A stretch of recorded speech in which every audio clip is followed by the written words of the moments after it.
Hello everyone, मैं दीक्षा। स्वागत है आपका आपके अपने यूट्यूब चैनल यूपीपीसीएस की प्रारंभिक परीक्षा को ध्यान में रखते हुए यह 30 दिन की सीरीज चलाई जाए, जिसमें आपके प्रत्येक सब्जेक्ट का कंप्लीट रिवीजन कराया जाए। जिसमें आज जो हमारा टॉपिक है वह डे 10 के अंतर्गत रसायन विज्ञान का, जो कि साइंस मैराथन के अंतर्गत आता है। एक क्लास के अंतर्गत हमने भौतिक विज्ञान को यानी कि फिजिक्स को कवर किया।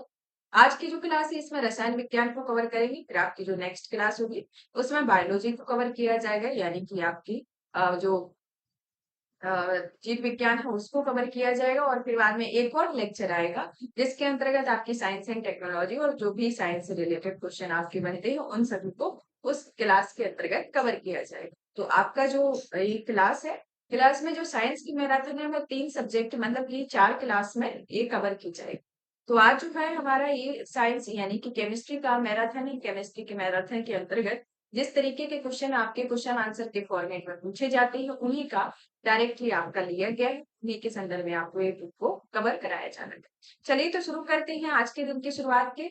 इसके पहले कि अगर आपने लेक्चर नहीं देखे हैं तो आप प्लेलिस्ट में जाके देखिए या फिर डिस्क्रिप्शन में लिंक दी गई है वहां पर क्लिक कीजिए। वहां पर आपको प्रत्येक डे वाइज आपको लेक्चर अवेलेबल है, तो आप वहां से प्रत्येक लेक्चर को देखकर अपनी तैयारी बेहतर कर सकते हैं।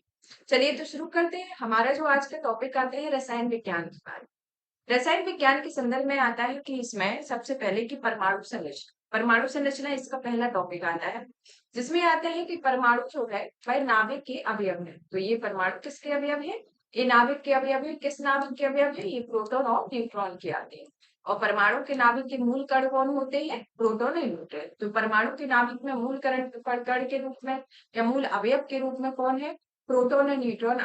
अब आता है कि आणविक संरचना के बारे में सही कथन दिए गए हैं कि प्रोटॉन और न्यूट्रॉन जो होते हैं वह न्यूक्लियस होते हैं और तथा इलेक्ट्रॉन जो होते हैं न्यूक्लियस के इर्द गिर्द चक्कर लगाते हैं। तो आणविक संरचना के बारे में एक सत्य कथन आता है कि जो प्रोटॉन और न्यूट्रॉन है वो उनके न्यूक्लियस है और इलेक्ट्रॉन जो होते हैं उनके चारों ओर चक्कर लगाते हैं। एक परमाणु के केंद्र का धनावेशित हिस्सा किसमें कहलाता है? नाभिक कहलाता है। इलेक्ट्रॉन, प्रोटॉन, न्यूट्रॉन, प्रोटॉन में से वह है जो अणु या एटम का भाग नहीं है। तो इलेक्ट्रॉन, प्रोटॉन और न्यूट्रॉन आपके एक अणु का भाग होते हैं, लेकिन प्रोटॉन जो है वह अणु का भाग नहीं होता है। खनिज यौगिक खनिज मिश्रण प्राकृतिक तत्व में एक ही प्रकार के परमाणु मिलते हैं। तो ये कौन से तत्व हैं? तो ये प्राकृतिक तत्व में मिलते हैं, ना कि खनिज यौगिक में मिलते हैं और ना ही खनिज मिश्रण में परमाणु मिलते हैं। अब आता है परमाणु नाभिक खोज किसने किया हुआ था? तो परमाणु नाभिक की खोज रदरफोर्ड के द्वारा की गई थी। एटम ने न्यूट्रॉन की खोज की थी, जो कि चैडविक ने की थी। न्यूट्रॉन, प्रोटॉन, न्यूट्रॉन, इलेक्ट्रॉन में से एक अणु परमाणविक अणु नहीं है। तो जो न्यूट्रॉन है वो आपका परमाणविक नहीं अणु नहीं है, बल्कि न्यूट्रॉन, प्रोटॉन, इलेक्ट्रॉन आपके परमाणविक अणु आते हैं।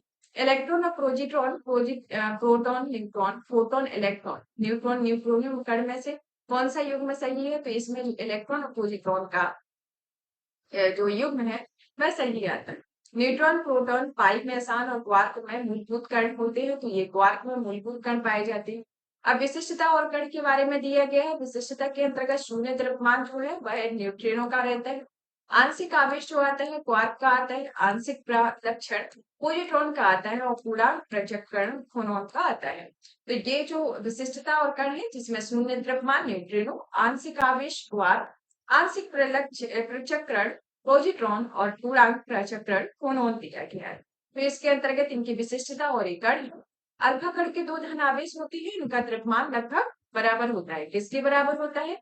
हीलियम के एक परमाणु के नाभिक के बराबर इनका द्रव्यमान होता है। हीलियम के नाभिक होते हैं जिसमें 2 प्रोटॉन और 2 न्यूट्रॉन होते हैं। अल्फा कण, बीटा कण और गामा किरणों में ऋणात्मक आवेश होता है। तो अल्फा किरणों में अल्फा बीटा कणों का ऋणात्मक आवेश रहता है। तो अल्फा कण में किसका ऋणात्मक आवेश रहता है? बीटा कणों का ऋणात्मक आवेश रहता है। और अल्फा कण में इलेक्ट्रॉन, न्यूट्रॉन, प्रोटॉन में से आवेश रहित जो कण होती है वह न्यूट्रॉन की होती है। पॉजिट्रॉन, न्यूट्रॉन, इलेक्ट्रॉन और अल्फा कण में से जिस कण का शून्य आवेश होता है वो न्यूट्रॉन है और परमाणु के कक्षों को भरने के क्रम को नियंत्रित करता है। आपवाहु सिद्धांत के द्वारा इसको भरा जाता है। अब आते हैं इसके अंतर्गत कि रासायनिक तत्व के अणुओं के संदर्भ चुंबकीय की क्वांटम संख्या का संबंध किससे है? या अभिविन्यास से इसका संबंध होता है। आपको इसको इसी तरीके से आप एक दो बार देख लेंगे तो आपका याद हो जाएगा। क्योंकि इसी तरीके के ही आपके क्वेश्चन पूछे जाते हैं और ये आपके घटना चक्र का ही एक संक्षिप्त के तौर पर आपका लिया गया है कि आपके इसी तरीके के क्वेश्चन पूछे जाते हैं, तो इनको आपको बस एक दो बार देख लेंगे तो उतने में ही आपके साइंस के, क्योंकि एक या दो ही क्वेश्चन आते हैं रसायन विज्ञान से, ज्यादा क्वेश्चन नहीं आते हैं, तो आप एक बार ही देख लेंगे तो उतने में ही आपके क्वेश्चन सॉल्व हो जाएंगे। सही कथन किए गए हैं कि इलेक्ट्रॉन ऋण आवेशित होते हैं तथा इनका द्रव्यमान नगण्य होता है। परमाणु संख्या एक तत्व की परमाणु और प्रोटॉनों की संख्या और समस्थानिक परमाणु ईंधन के रूप में चिकित्सा क्षेत्र में और कार्बन डेटिंग आदि के रूप में उपयोग होते हैं। एक नाभिक की द्रव्यमान संख्या कितनी होती है? न्यूट्रॉन और प्रोटॉन की संख्याओं के योग की होती है। जिस तत्व में परमाणु के दो प्रोटॉन, दो न्यूट्रॉन और दो इलेक्ट्रॉन होते हैं, उस तत्व द्रव्यमान की संख्या कितनी होती है? 4 होती है। एक तत्व में इलेक्ट्रॉनों और न्यूट्रॉनों की संख्या 18 और 20 है और उस तत्व की द्रव्यमान संख्या 38 हुआ करती है। प्लूटोनियम न्यूक्लाइड के नाभिक में न्यूट्रॉनों की संख्या 148 है। परमाणु जिसमें प्रोटॉनों की संख्या समान परंतु न्यूट्रॉनों की संख्या भिन्न भिन्न रहती है, वह कौन से होते हैं? वह समस्थानिक यानी कि आइसोटॉप होते हैं। समस्थानिक के बारे में देखा जाए तो समस्थानिक वे तत्व हैं जिनका परमाणु भाग भिन्न होता है लेकिन परमाणु क्रमांक समान होता है। एक तत्व के समस्थानिक अलग अलग होते हैं, वह द्रव्यमान संख्या में अलग अलग होती है। किसी परमाणु नाभिक का आइसोटॉप वह नाभिक होता है जिसमें प्रोटॉनों की संख्या वही होती है परंतु न्यूट्रॉनों की संख्या भिन्न भिन्न। सब न्यूट्रॉनिक समूह कौन से होते हैं? 6C40, 7N15, SO16, ये सब न्यूट्रॉनिक समूह का एक वर्ग होता है। रेडियो एक्टिविटी को मापा जाता है। एक गाइगर काउंटर के द्वारा रेडियो एक्टिविटी मापी जाती है और रेडियो एक्टिविटी के जो आविष्कारक रहे हैं वह वेक्टर रहे। न्यूट्रॉन के कौन आविष्कारक रहे? इलेक्ट्रॉन के कौन रहे? प्रोटॉन के कौन से रहे? और रेडियो एक्टिविटी के जो आविष्कारक है वो वेक्टर है। आविष्कारक से भी आपके क्वेश्चन पूछे जाते हैं। रासायनिक और भौतिक परिवर्तन एवं विलय के संदर्भ में हमारा दूसरा टॉपिक आता है जिसके अंतर्गत आता है कि भौतिक परिवर्तन का उदाहरण क्या है। पानी में चीनी का घुलना एक तरीके से भौतिक परिवर्तन का उदाहरण है। जल का वाष्प में परिवर्तन होना भी भौतिक परिवर्तन का उदाहरण है और रासायनिक परिवर्तन का उदाहरण है कि सब्जियों को पकाने पर उनका मुलायम हो जाना, मतलब कि जब हम सब्जियों को बनाते हैं जब वो मुलायम हो जाती है पकने पर तो वह एक रासायनिक परिवर्तन होता है। और जब जल एक भाप के रूप में उड़ जाता है तो उसे भौतिक परिवर्तन है। और भौतिक परिवर्तन जब पानी में चीनी को घोलते हैं तो वो भी भौतिक परिवर्तन का एक उदाहरण होता है। संक्षारण के बारे में कि संक्षारण के उदाहरण के तौर पे देखा जाए तो संक्षारण जो है वह सिल्वर पर काले रंग की परत बनना, तांबे पर हरी रंग की परत बनना और लोहे का भूरे रंग की परत बनना होता है। तो ये संक्षारण के प्रमुख कारण आपने देखा भी होगा कि जो सिल्वर रहती है, मतलब कि चांदी रहती है, तो अगर वो रखी रहती है तो उस टाइम पर उसमें काली परत जम जाती है, यानी कि काले रंग की होती है। तांबा जो होता है वह हरे रंग की परत बना लेता है और लोहे पर भूरे रंग की परत बन जाती है। एक क्रिया आपने देखी होगी, चांदी की चीजें जो रहती है उनमें काला रंग देखा होगा, तांबे की चीज में हरा रंग, स्पॉट बन जाते हैं। जैसे कि ये आपका तांबे का जो है उसमें छोटे छोटे स्पॉट बन जाते हैं, लोहे पर पूरा ऊपर की ओर देखने लगता है। तो आप जिस तरीके अगर देखेंगे इसको तो ये एक तरीके से संक्षारण के उदाहरण होते हैं। रासायनिक परिवर्तन का उदाहरण क्या है? रासायनिक परिवर्तन का उदाहरण दुग्ध आस्कंदन इसका एक उदाहरण है। सोडियम क्लोराइड का क्रिस्टल और बर्फ का गलन उदाहरण कौन सा होता है? यह भौतिक परिवर्तन। कथन और कारण दिए गए जिसमें उच्चतर तापमानों पर रासायनिक अभिक्रिया तीव्रता हो जाती है और उच्चतर तापमानों पर आणविक गति और द्रुत हो जाती है, जिसमें कथन और कारण तो दोनों सत्य है और इसका ये सही स्पष्टीकरण भी है। जल अपघटन में ऊर्जा उत्पन्न होती है किससे? ऊष्मा के रूप में जल अपघटन में ऊर्जा उत्पन्न होती है। पाश्चराइजेशन की एक प्रक्रिया, जिसमें पाश्चराइजेशन की प्रक्रिया में क्या होता है? दूध को पहले बहुत देर तक गर्म किया जाता है और एक निश्चित समय के बाद उसे अचानक ठंडा कर लिया जाता है, जो एक पाश्चुरीकरण का उदाहरण होता है। और पाश्चुरीकरण जो है वह दूध के निर्जमीनीकरण से संबंधित है। और निर्जमीनीकरण क्या कहलाता है? जब दूध को बहुत देर तक गर्म किया जाता है और उसे निश्चित समय में अचानक ठंडा कर लिया जाता है, जो दूध के पाश्चुरीकरण की प्रक्रिया होती है और उसी को भी निर्जमीनीकरण कहा जाता है। फास्फेट परीक्षण विश्लेषण हेतु उपयोग में दूध को ही लिया जाता है। अब आती है कुछ सुमेलित दिए गए हैं जैसे कि अवलवणीकरण जो है वह समुद्री जल से संबंधित है। प्रतिलोम परासरण जो है वह पेयजल से, विकेंद्रीकरण प्रोटीन से संबंधित है। पाश्चुरीकरण जो है वह इसमें आपका जो क्वेश्चन आया होगा तो उसमें इस तरीके के मतलब कि सुमेलित करने के लिए दिए गए थे, लेकिन इसमें जो पाश्चुरीकरण है वह चाय से संबंधित है, ये आपका नहीं है। तो ये इस तरीके के आपके जैसे 3-4 ऑप्शन दे दिए जाते हैं तो कौन सा नहीं है? तो पाश्चुरीकरण दूध से संबंधित है, ना कि चाय से संबंधित है। और सही कथन दिया गया है कि किसी जल के विलयों के योग को इसका जल प्रभाव बढ़ जाता है, और किसी जल के विलयों का जो योग होता है उससे जल प्रभाव की बढ़ने की प्रवृत्ति होती है, और अशुद्धियों के कारण द्रव का क्वथनांक भी जो होता है वह बढ़ जाता है।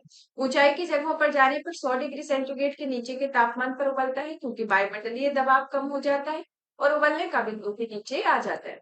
कथन और कारण दिए गए। कथन कहता है कि एक गिलास पानी में नमक का घोल समरस होता है। कारण कहता है कि पूरे हिस्से में विभिन्न संगठन वाला घोल समरस होता है। तो कथन तो सही है, लेकिन कारण इसमें गलत होता है। कथन और कारण दिए गए। कथन कहता है कि नमक और बर्फ के मिश्रण से 0 डिग्री सेल्सियस से नीचे का तापमान प्राप्त होता है। कारण कहता है कि नमक बर्फ के हिमांक को बढ़ा देती है। तो कथन तो सही है कि नमक और बर्फ के मिश्रण से 0 डिग्री सेल्सियस से नीचे का तापमान तो होता है, लेकिन जो नमक का बर्फ के हिमांक को बढ़ा देना, ये यहाँ पे सही नहीं होता है। सही कथन दिए गए हैं कि शुद्ध जल में नमक के घुलने से जल का क्वथनांक बढ़ जाता है और जल का हिमांक जो होता है वह घट जाता है, और जल में तब मिथाइल अल्कोहल डालते हैं जब जल का क्वथनांक घट जाता है। वह कोलाइडी तंत्र जो कोहरे में अभिव्यक्त होता है वह गैस में द्रव होता है। 100 ग्राम चीनी को आधा लीटर पानी में मिलाकर एक असंतृप्त घोल तैयार किया जाता है, जिसमें द्रव्यमान, घनत्व, सांद्रता और आयतन में से वह भौतिक राशि जो बदलती नहीं है।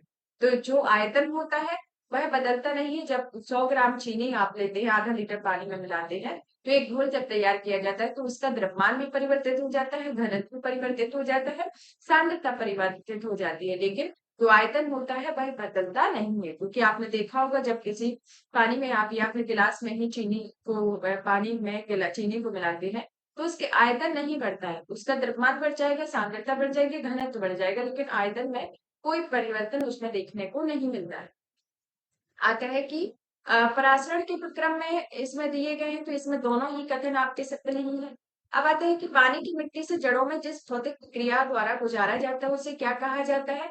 उसे परासरण कहा जाता है। क्रोमेटोग्राफी का तकनीक का प्रयोग किसमें किया जाता है? एक मिश्रण से पदार्थ को अलग करने के लिए। ठोस कपूर से कपूर वाष्प बनाने की प्रक्रिया क्या कहलाती है? ऊर्ध्वपातन कहलाती है। कपूर, नेपथलीन व सूक्ष्म वर्ग के नमूने को हवा में खुला रखने के कुछ समय पश्चात गायब हो जाती है, यानी कि ठोस पदार्थ का बिना तरल अवस्था में आए ही सीधे वाष्प में परिवर्तित हो जाता है, और यह परिघटना जो है वह ऊर्ध्वपातन कहलाती है।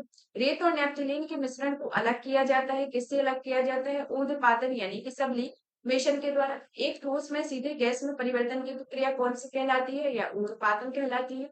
अब उपचयनांक और तत्व दिए गए हैं। उपचयनांक में जैसे 2 उपचयनांक जो है वह CaO में Ca का उपचयनांक होता है, और 3 में NaAIH, 4 में Ai का उपचयनांक, और 4 जो होता है MnO2 में Mn का उपचयनांक, और 6 जो होता है H2SO4 में S का उपचयनांक होता है। तो ये प्रमुख उपचयनांक किसके और तत्व इसके दिए गए हैं।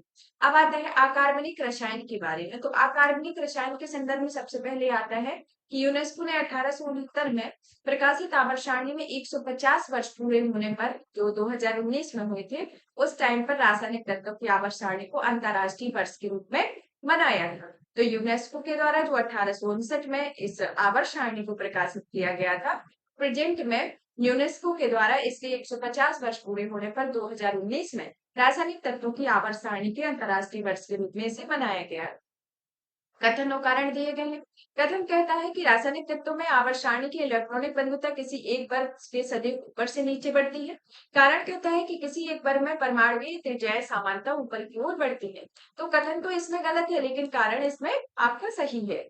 नेक्स्ट दिया गया है, इसमें आपका एक ही कथन सत्य है, 3 कथन दिए गए हैं। इसी तरीके के आपके क्वेश्चन ये आते हैं कि रासायनिक तत्वों की आवर्त सारणी के बारे में उपयुक्त कथन कौन कौन से सहित सत्य है। तो इसके अंतर्गत सत्य बताना है, तो इसमें 3 कथन दे दिए। पहला कथन तो दे दिया है कि किसी एक आवर्त में अदिश आयन विभव धीरे धीरे कम होता है।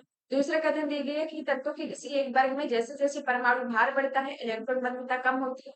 तीसरा कथन देते हैं कि किसी निर्दिष्ट आवर्तक में जैसे जैसे परमाणु संख्या बढ़ती है विद्युत ऋणात्मकता कम होती है। तो रासायनिक तत्वों की आवर्त सारणी के बारे में इन कथनों में से कौन सा कथन सही है, तो इसके अंतर्गत बात की जाए तो इसमें आपका जो दूसरा है वह कथन सत्य होता है कि तत्वों के किसी एक वर्ग में जैसे जैसे परमाणु भार बढ़ता है इलेक्ट्रॉन बंधुता भी कम होती जाती है। तो ये कथन आपका सत्य है, लेकिन पहला और तीसरा कथन इसमें गलत होता है। अब आता है कि तीसरे और चौथे समूह के ऑक्साइड के जो सामान्य गुणधर्म होते हैं वह क्या होते हैं? वह बेसिक और एसिडिक अर्थात उभयधर्मी होते हैं। ऊपर पट्टी में सर्वाधिक पाया जाने वाला तत्व कौन सा है? ऑक्सीजन आता है। ऊपर पट्टी पर द्रव्यमान प्रतिशत के रूप में सर्वाधिक मात्रा में पाया जाता है, ऑक्सीजन पाया जाता है। ऑक्सीजन के बाद सबसे अधिक उपलब्ध मूल तत्व कौन सा है? सिलिकॉन आता है। विश्व में सर्वाधिक पाया जाने वाला तत्व हाइड्रोजन है। पृथ्वी पर वर्ष 2014 तक 118 तत्वों की पहचान की गई।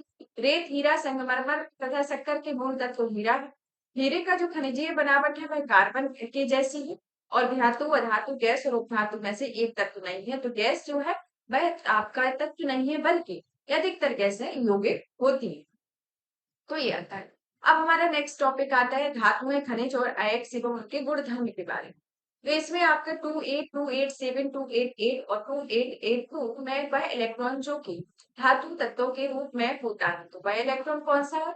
वह 2882 जो है वह धातु तत्वों के रूप में होता है। तो ये आपको इस तरीके के ऑप्शन दे दिए जाते हैं कि इसमें कौन सा धातु तत्वों के लिए होता है। तो पहला ऑप्शन दे दिया गया 28, दूसरे में दे दिया 287, तीसरे में 288 और फोर्थ में दे दिया 2882। तो इसके अंतर्गत होता है कि आपका जो 2882 जो है वह इलेक्ट्रॉनिक संरूपण है जो धातु तत्वों के लिए होता है। अब आता है कि सोडियम क्लोराइड, आयरन और पोटेशियम में से सबसे अधिक क्रियाशील धातु कौन सी है? तो सबसे अधिक क्रियाशील धातु पोटेशियम होती है। चुंबकत्व का अनुचुंबकीय सिद्धांत निकेल, पारा, लोहा, प्लेटिनम है जिसमें प्रदर्शित होता है, वह प्लेटिनम है जिसमें प्रदर्शित होता है। लिथियम एवं पारा, लिथियम एवं ओस्मियम, एल्यूमिनियम एवं ओस्मियम और एल्यूमिनियम एवं पारा धातु युग्मों में कौन सी सबसे हल्की धातु का और सबसे भारी धातु का युग्म? तो लिथियम और ओस्मियम जो है वह सबसे हल्की, मतलब कि जो लिथियम है वह सबसे हल्की धातु है और ओस्मियम जो है सबसे भारी धातु है। तो ये क्रम आपका पूछा गया है। तो लिथियम को आप याद रखेंगे कि यह सर्वाधिक हल्की धातु होती है और जो ओस्मियम है वह सर्वाधिक कठोर धातु होती है। सर्वाधिक कठोर तत्व जो होता है वह हीरा होता है। जो धातु सर्वाधिक कठोर होती है या भारी धातु होती है वह ओस्मियम होती है। और सोना, लोहा, प्लेटिनम, टंगस्टन में, मतलब कि जब इस तरीके का सीक्वेंस दे दिया जाए कि सोना, लोहा, प्लेटिनम, टंगस्टन में सबसे कठोरतम धातु कौन है? तो टंगस्टन आपकी कठोरतम धातु होगी। पृथ्वी पर प्राकृतिक रूप से पाया जाने वाला सबसे कठोर पदार्थ हीरा होता है। कार्बोंडम, टंगस्टन, कॉस्ट आयरन, नाइट्रोम में से कोई पदार्थ जो बहुत कठोर और बहुत तन्य होता है वह नाइट्रोम आता है। सबसे भारी प्राकृतिक रूप से प्राप्त तत्व यूरेनियम तथा यूरेनियम जो एक भारी धातु होती है। सोना, चांदी, पारा, प्लेटिनम में सबसे भारी धातु या सर्वाधिक घनत्व प्लेटिनम का होता है। खनिज जो होता है वह अकार्बनिक ठोस होते हैं। मोती का रासायनिक जो रसायन का रचना होती है वह कैल्शियम कार्बोनेट की होती है और मोती के मुख्य अवयव एरागोनाइट और कांचियोले इनके प्रमुख अवयव होते हैं। अब आता है कि माणिक को नीलम के रासायनिक रूप से जाने जाते हैं एल्यूमिनियम ऑक्साइड के रूप में। माणिक को नीलम को जाना जाता है। माणिक को नीलम को किस रूप में जाना जाता है? एल्यूमिनियम ऑक्साइड के रूप में जाना जाता है, जिसमें नीलम या रूबी का जो रासायनिक सूत्र होता है Al2O3। तो रूबी का एल्यूमिनियम ऑक्साइड के रूप में जाना जाता है और इसका रासायनिक सूत्र भी Al2O3 के रूप में होता है, जिसे नीलम को रूबी भी कहा जाता है। सोडियम, कॉपर, मरकरी, सिल्वर में से वह तत्व जिसे मिट्टी के तेल में सुरक्षित रखा जाता है वह सोडियम होता है। कथन और कारण दिए गए हैं, जिसमें कथन कहता है कि सोडियम धातु का संचयन केरोसिन से होता है। कारण कहता है कि धातु सोडियम वायु प्रभावित होने में गल जाती है। तो ये आपके कथन सही है, लेकिन कारण इसका गलत है। आजकल सड़क की रोशनी में पीले लैंप बहुतायत में प्रयुक्त होते हैं और इन लैंपों के उपयोग करते हैं। सोडियम का प्रयोग इसमें पीले लैंपों में प्रयोग होता है। सोडियम वाष्प जो होता है वो लैंप प्राय सड़क प्रकाश के लिए प्रयुक्त होते हैं, क्योंकि इनका प्रकाश एक वर्णी होता है। ये पानी की बूंदों से गुजरने पर विभक्त नहीं होते। प्रतिदीप्त नली में सर्वाधिक सामान्यतः प्रयोग होने वाली वस्तु कौन सी है? पारा, वाष्प एवं आर्गन होती है। उत्कृष्ट धातुओं के संदर्भ में सही कथन दिया गया है कि उत्कृष्ट धातुएं जो होती हैं प्रकृति में शुद्ध रूप से प्राप्त होती है। एल्यूमिनियम, सोना, क्रोमियम। जिस्ता में स्वतंत्र अवस्था में पाई जाने वाली धातु जो है वह सोना है और सोना को बोला जाता है अम्लराज में बोला जाता है और शुद्ध सोना जो होता है वह 24 कैरेट का होता है। अब आता है कि अति मुलायम खनिज टॉर्क या सॉफ्ट स्टोन मुख्यतः होते हैं वह मैग्नीशियम सिलिकेट होते हैं। उत्कृष्ट धातुओं के संदर्भ में सही कथन दिया गया है कि यह प्रकृति में शुद्ध रूप से प्राप्त होती है। चूना पत्थर का रासायनिक नाम कैल्शियम कार्बोनेट होता है। चीनी मिट्टी, कोरम नम, जिप्सम एवं टैल्क में से वह जिसमें कैल्शियम विद्यमान होता है वह जिप्सम होता है। सीमेंट के मुख्य घटक है चूना पत्थर और सिलिका सीमेंट के प्रमुख घटक आते हैं। प्लास्टिक ऑफ पेरिस रासायनिक रूप है कैल्शियम सल्फेट का। प्लास्टिक ऑफ पेरिस का रासायनिक सूत्र CaSO4 1/2H2O होता है। डॉक्टर, कलाकार, मूर्तिकार कैल्शियम सल्फेट का उपयोग करते हैं और जिनका नाम प्लास्टिक ऑफ पेरिस होता है। और प्लास्टिक ऑफ पेरिस किससे बना होता है? जिप्सम से बना होता है। अब आता है कि मोनोजाइट आयस्क जो है वह थोरियम का है। माइका एक ऊष्मा का चालक और विद्युत का सुचालक होता है। लोहा और इस्पात, खिलौने, गिलास, कुम्हारी या वैद्युत में से वह उद्योग जिसमें अभ्रक कच्चे माल के रूप में प्रयुक्त होता है वह वैद्युत होता है। पारा, पानी, ईथर, बेंजीन द्रवों में से वह जो ऊष्मा का अच्छा चालक है वह पारा होता है। जल, पारा, बेंजीन तथा चमड़ा में से सर्वाधिक चालक जो होता है वह पारा होता है। अब आता है कि तांबा, सीसा, पारा, जस्ता में से ऊष्मा का सबसे अधिक कुचालक जो है वह पारा होता है। सीसा, लेड, पारा, निकिल तीन धातुओं में से सामान्य ताप पर पारा होता है। पारे का साधारण तापमापी यंत्रों में उपयोग किया जाता है क्योंकि इसकी विशेषता उच्च संचालन शक्ति है। आयरन, लेड, मैग्नीशियम, एल्यूमिनियम में से वह जो जल के साथ बिल्कुल अभिक्रिया नहीं करता है वो लेड होता है। तब कोई प्रक्रिया नहीं होती जब भाप गुजरती है तावे के ऊपर से, मतलब कि जब तावे के ऊपर से भाप को गुजारा जाता है तो उस टाइम पर कोई प्रतिक्रिया देखने को नहीं मिलती है। लोहे के बारे में बात की जाए तो लोहा जो है वह हेमेटाइट से प्राप्त किया जाता है। हेमेटाइट, सिडीराइट, लिमोनाइट, मैग्नेटाइट लोहे अयस्कों में से बेलाडीला छत्तीसगढ़ में जो खनन होता है वह हेमेटाइट लोहे अयस्क का बेलाडीला जो छत्तीसगढ़ की खान प्रसिद्ध है वहां पर हेमेटाइट लोहे का प्राप्ति होती है। धातु और उनके गुणधर्म के बारे में दिया गया है जिसमें धातु आती है सोडियम जिसके गुणधर्म होते हैं सोडियम को चाकू से आसानी से काटा जा सकता है। पारा जो होता है वह कमरे के ताप पर द्रव होता है। चांदी विद्युत की अच्छी सुचालक होती है और सीसा या लेड जो होता है वह ऊष्मा का कुचालक होता है। तो इस तरीके से ये आता है जिसमें सोडियम चाकू से आसानी से काटने के लिए, पारा का गुणधर्म होता है कमरे के ताप पर द्रव, चांदी का विद्युत का अच्छा सुचालक और शीशा या लेड का ऊष्मा का कुचालक होता है। सूची 1 और 2 को सुमेलित करने के लिए दिया गया है जिसमें ऊष्मा एवं विद्युत का सर्वोत्तम संचालक चांदी होती है। सबसे अधिक मात्रा में पाई जाने वाली धातु एल्यूमिनियम होती है। सबसे अधिक लचीली या पीट कर बढ़ाए धातु जो होती है वह स्वर्ण होती है। और ऊष्मा का न्यूनतम संचालक जो होता है वह पारा एवं सीसा होता है। तो इस तरीके से एक दूसरे से सुमेलित है। हीरा, चांदी, ग्रेफाइट लकड़ी में से विद्युत चालकता सर्वाधिक किसकी होती है? चांदी की होती है। एल्यूमिनियम का सबसे महत्वपूर्ण अयस्क बॉक्साइट होता है और एल्यूमिनियम बनाने के लिए प्रयोग होने वाला खनिज बॉक्साइट है। लोहा, तांबा, एल्यूमिनियम, चांदी में से वह धातु जिसे प्राप्त करने हेतु बॉक्साइट अयस्क होता है वह एल्यूमिनियम है। एल्यूमिनियम, सीमेंट, उर्वरक, फेराफेक्ट, मैंगनीज में से वह जो बॉक्साइट को मुख्य कच्चा माल के रूप में प्रयोग होता है वह एल्यूमिनियम उद्योग है। एल्यूमिनाइट जो कि भारतीय तटीय रेखा के साथ व्यापक रूप से वितरित है वह खनिज टाइटेनियम का है।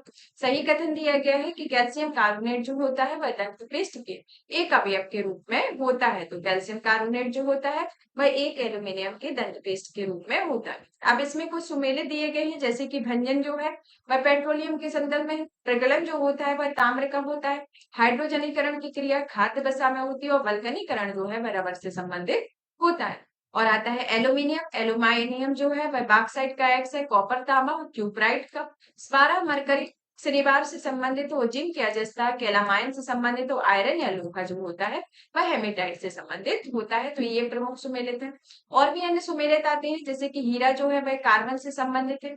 संगमरमर जो आता है वह कैल्शियम से, बालू या रेत जो होती है वह सिलिकॉन से, और माणिक या रूपी जो होता है वह एल्यूमिनियम ऑक्साइड से संबंधित होता है।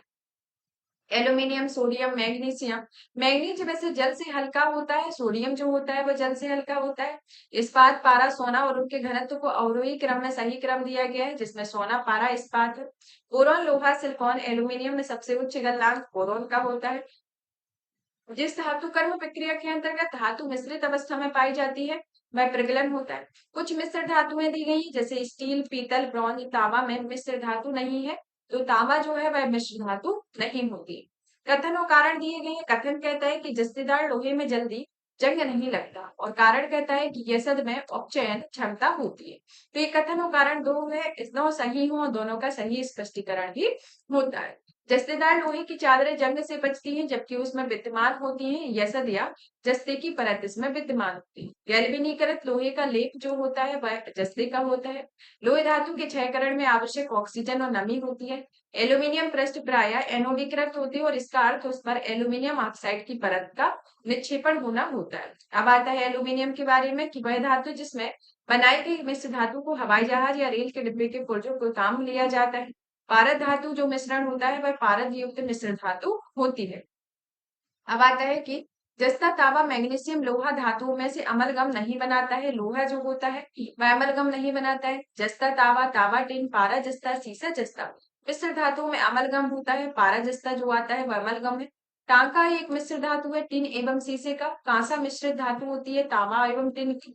सूची 1 और 2 को सम्मिलित किया गया है, जिसमें जर्मन सिल्वर जो है निकल से संबंधित है, सोल्डर टिन से, ब्लीचिंग पाउडर क्लोरीन से और हाइड्रो जो आता है वह सोडियम से संबंधित है। तो ये प्रमुख सूची 1 और 2 से इस तरीके से सुमेलित है।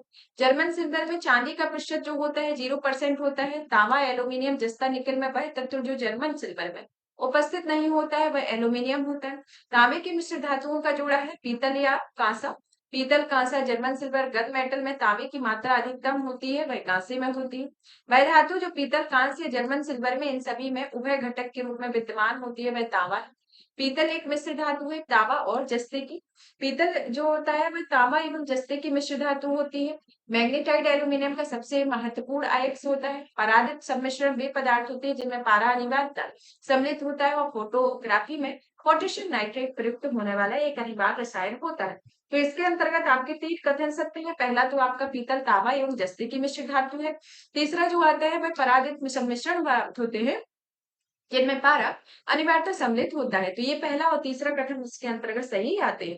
अब आता है पीतल का रंग जो हवा में फीका पड़ जाता है उसके पीछे का रीजन क्या होता है। आपने पीतल की वस्तुओं को देखा होगा कि जैसे ही वह हवा में लगती है उनका कलर में चेंजेस आ जाता है।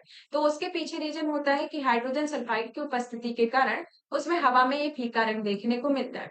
ताम्र समुद्रक्षण से बचने के लिए पीतल के बर्तनों पर सामान्यतः किसकी परत चढ़ाई जाती है। रागे या टिन की परत चढ़ाई जाती है पीतल पर। फिर आता है इसके अंतर्गत कि मिश्र धातु में जिस पदार्थ के संयोग से निष्कलंक इस्पात यानी कि स्टेनलेस स्टील अचुंबकीय हो जाता है वह होता है निकेल। स्टील की कठोरता प्रदान करने के लिए बढ़ाई जाती है कार्बन की मात्रा।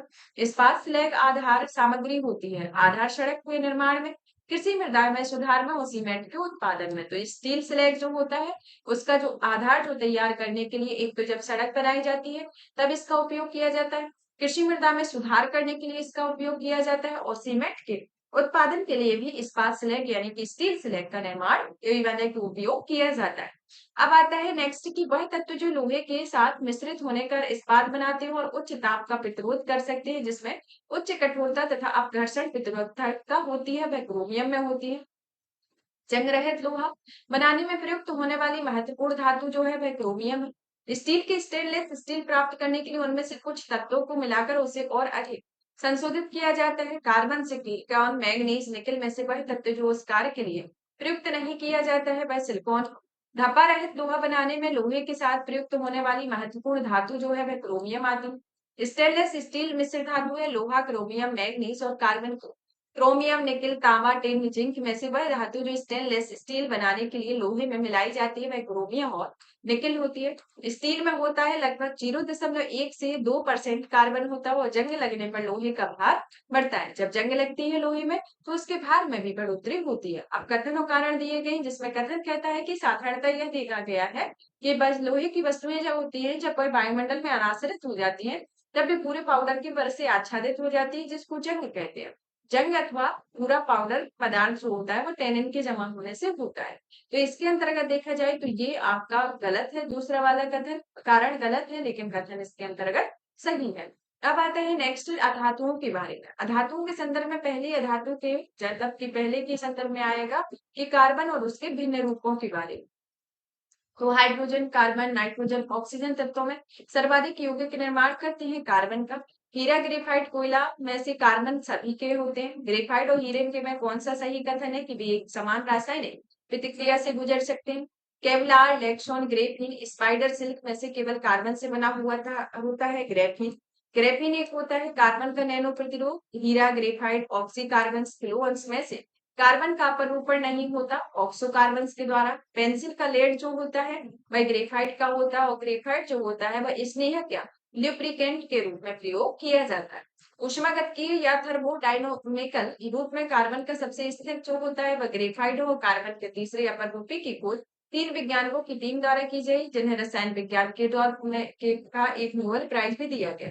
जिनमें 3 वैज्ञानिक रहे हैं Robert F Curl, sir Harold W Kroto तथा रिचर्ड ई स्मॉल इसके प्रमुख वैज्ञानिक रहे। बकमिंस्टर फ्लोरीन क्या है? यह कार्बन यौगिक का एक ग्रुप है जिसमें 60 कार्बन परमाणुओं का एक गुच्छ होता है जो परस्पर पंचमुख या षष्ठभुज से बने बहुफलकीय संरचना से जुड़े हुए होते हैं। इसमें कुछ सुमेलित दिए गए हैं जैसे कि सूखी बर्फ जो है वह ठोस कार्बन डाइऑक्साइड होती है। सेबिन जो आता है वह कीटनाशक के तौर पर प्रयोग किया जाता है। टेफ्लॉन जो आता है वो फ्लोरीन युक्त एक बहुलक होता है और फ्लोरीन जो होती है कार्बन का एक अपरूप होता है। तो इस तरीके से ये सम्मिलित है। अब आता है हीरा, ग्रेफाइट और कोयला और बालू में से कार्बन नहीं है। तो बालू जो होता है वह कार्बन नहीं है बल्कि हीरा, ग्रेफाइट और कोयला तीनों ही कार्बन होते हैं। लिग्नाइट, टिन, चांदी का लोहा में कार्बन मिलता है, लिग्नाइट में कार्बन मिलता है।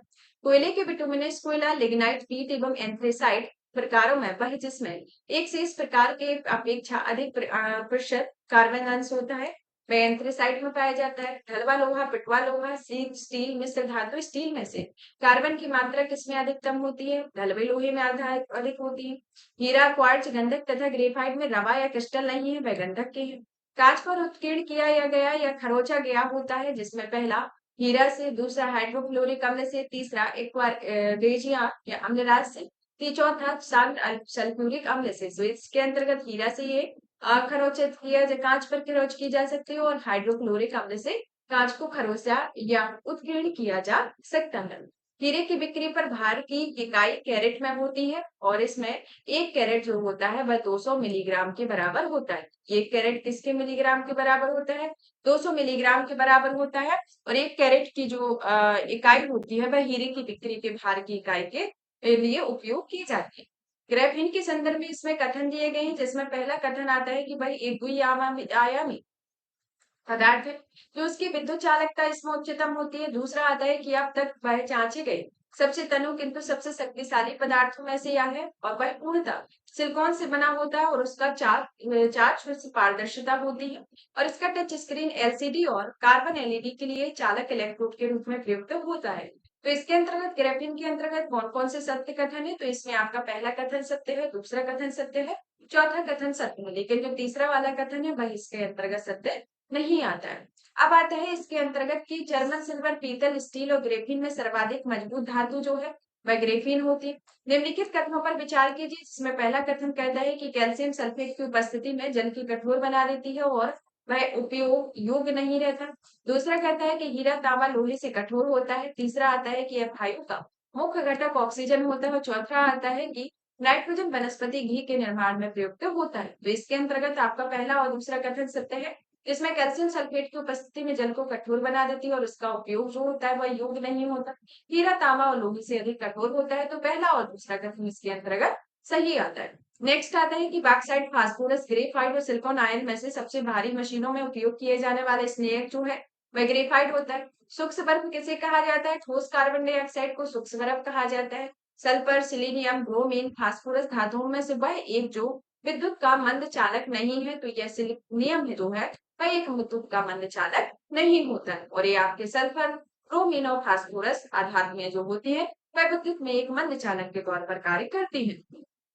अब आता है हाइड्रोजन और उसके यौगिकों के बारे में। हाइड्रोजन और उसके यौगिकों के बारे में देखा जाए तो ऑक्सीजन, हाइड्रोजन और तांबा और नाइट्रोजन में से जिसमें न्यूट्रॉन नहीं होते। तो हाइड्रोजन एक ऐसी धातु है जिसमें न्यूट्रॉन नहीं पाए जाते हैं बल्कि ऑक्सीजन में पाए जाते हैं, नाइट्रोजन में पाए जाते हैं और तांबे में पाए जाते हैं। एक तत्व एक्स की बाह्यतम कक्षा में 4 इलेक्ट्रॉन हो और हाइड्रोजन के साथ इसके यौगिक का सूत्र जो होता है एक्स H4 होता है। भार के अनुसार H2O में हाइड्रोजन की पृष्ठता जो है वह 11.11% है। हाइड्रोजन गैस का एक मोल ऑक्सीजन आधिक्य में जलकर 290 किलोग्राम ऊष्मा देता है और उन्हीं परिस्थितियों में 4 ग्राम हाइड्रोजन गैस जलने पर उत्पन्न होती है 580 किलोग्राम ऊष्मा। हाइड्रोजन को जलाने से बनेगा पानी बनता है और मिट्टी का तेल, हाइड्रोजन, कोयला और डीजल ईंधनों में न्यूनतम वायु प्रदूषण होता है हाइड्रोजन का। भारी जल का एक प्रकार शीतलक और मंदक होता है और भारी जल का रासायनिक फॉर्मूला D2O होता है। न्यूक्लियर रिएक्टरों में मंदक और प्रशीतक दोनों तरह की प्रयुक्त होने वाले पदार्थ जो होते हैं वह साधारण पानी और भारी पानी होता है। गुरु जल क्या है? आपसे क्वेश्चन पूछ लिया जाए कि गुरु जल क्या होता है तो गुरु जल जो है वह ऑक्सीजन और हैवी हाइड्रोजन के तौर पर प्रयोग किया जाता है। भारी पानी के बारे में कि भारी पानी क्या होता है? यह हाइड्रोजन का स्थान आइसोटोप ले लेता है, वह भारी पानी होता है। हैवी वाटर क्या होता है? हैवी वाटर में हाइड्रोजन के स्थान पर ड्यूटेरियम का उपयोग किया जाता है। तो ये आपके जल के कुछ प्रकार है जैसे कि भारी जल। भारी जल एक शीतलक या मंदक का कार्य करते हैं और भारी जल का जो फॉर्मूला है D2O होता है। न्यूक्लियर रिएक्टर में विमंदक और प्रशीतक के दो लिए साधारण पानी और भारी पानी दोनों का उपयोग किया जाता है। गुरु जल जो होता है वह ऑक्सीजन और हैवी हाइड्रोजन से बना होता है। भारी पानी वह होता है जिसमें आइसोटोप का एक हाइड्रोजन का स्थान आइसोटोप लेता है और हैवी वाटर में ही हाइड्रोजन के स्थान पर ड्यूटेरियम का उपयोग होता है और भारी पानी की जो खोज है वह H.C. कुरे के द्वारा की गई और भारी पानी का जो अणुभार होता है वह 20 होता है। और जल गैस के बारे में आज देखा जाए तो इसका जो रासायनिक सूत्र है CO+H2 होता है। कठोर जल में उपयुक्त नहीं होता है। कठोर जल में जो है वह पीने के लिए उपयुक्त नहीं होता है, साबुन से कपड़े धोने के लिए उपयुक्त नहीं होता है, बायलर्स के प्रयोग के लिए उपयुक्त नहीं होता और फसल की सिंचाई के लिए भी कठोर जल का प्रयोग नहीं किया जाता है। मतलब कि ये कठोर जल जो है इन सभी के लिए ही हानिकारक होता है। पानी की स्थायी कठोरता के लिए उत्तरदायी है वह कैल्शियम और मैग्नीशियम के जो क्लोराइड के सल्फेट्स होते हैं वह पानी की कठोरता के स्थायित्व के संदर्भ में आते हैं। जल के लिए पीएच मान जो होता है वह लगभग 7 होता है। पानी का शुद्धतम रूप जो आता है वह वर्षा के पानी। वह विलयन जिसमें पीएच का मान 7 से अधिक होता है वह क्षारीय विलयन। पानी आयनिक लवण के सुविलायक होते हैं क्योंकि उसका द्विध्रुव आघूर्णक अधिक होता है। जल किसी अन्य द्रव की अपेक्षा अधिक पदार्थों का घोल सकता है क्योंकि इसकी प्रकृति जो होती है वह द्विध्रुवीय होती है। अशुद्ध जल से बड़ी मात्रा में पेयजल तैयार किया जाता है तो वह निर्वनीकरण के द्वारा किया जाता है। Fluorine hydrogen. Fluorine carbon dioxide gas में पीने के पानी को शुद्ध करने के लिए प्रयोग में लाई जाती है। क्लोरीन गैस का उपयोग किया जाता है। समुद्री जल को शुद्ध जल में बदला जाता है उत्क्रम परासरण की प्रक्रिया के द्वारा। खारे पानी को शुद्ध पानी में परिवर्तित करने की जो प्रक्रिया है वह उत्क्रम परासरण है।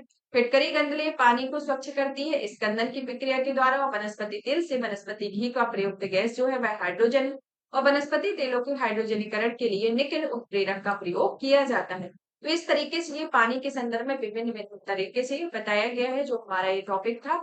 इस टॉपिक के अंतर्गत हाइड्रोजन और उसके यौगिक के बारे में हमने इसके बारे में पढ़ा। अब हमारा नेक्स्ट टॉपिक इसके अंतर्गत आता है सल्फर, नाइट्रोजन, हैलोजन और अक्रिय गैसों के बारे में।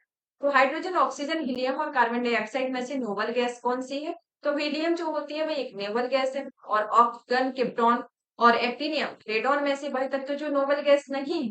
तो नोबल गैस एक्टिनियम नहीं आता है जबकि ऑर्गन, क्रिप्टॉन और रेडॉन के साथ हीलियम ये सभी नोबल गैस आती है। Argon, carbon dioxide, nitrogen oxide, nitrogen और ऑक्सीजन में से वही गैस जिसमें प्रतिशत मात्रा में वायुमंडल में सबसे कम होता है तो प्रतिशत मात्रा कार्बन डाइऑक्साइड की कम होती है वायुमंडल में। और वायुमंडल में जो नाइट्रोजन का प्रतिशत होता है वह 78 से 79% तक होता है। और N2O2 H2 में गैसीय चक्र नहीं है। हाइड्रोजन का कोई गैसीय चक्र नहीं है यानी कि H2 का गैसीय चक्र नहीं है। गोताखोरों द्वारा गहरे समुद्र में सांस लेने के लिए ऑक्सीजन के साथ किस गैस का प्रयोग किया जाता है? हीलियम को मिश्रित रूप में प्रयोग किया जाता है। सल्फर हेक्साक्लोराइड जो होता है वह अणु का आकार अष्टफलकीय है। कार्बन, नाइट्रोजन, अमोनिया, आयोडीन में से जल में आसानी से घुलनशील होती है। वह अमोनिया गैस है जो जल में आसानी से घुलनशील होती है। हंसी पैदा करने वाली जो गैस होती है वह नाइट्रस ऑक्साइड है जिसे लाफिंग गैस के रूप में भी जाना जाता है और डॉक्टरों द्वारा एनेस्थेसिया के रूप में भी इस जो लाफिंग गैस है उसका प्रयोग किया जाता है। Argon, neon, xenon, nitrous oxide में से वह जो स्ट्रेंजर गैस है तो वह स्ट्रेंजर गैस जो होती है वह जिनॉन जो होती है वह स्ट्रेंजर गैस आती है। इसके अंतर्गत दिया गया है इसमें कि आपको इसमें से कौन से कथन सत्य है इसके बारे में बताना है। पहला कथन दिया गया है कि बोर्डो मिक्सचर कॉपर सल्फेट और कैल्शियम हाइड्रोक्साइड का जल में मिश्रण से इसे फफूंदनाशी के रूप में प्रयोग किया जाता है।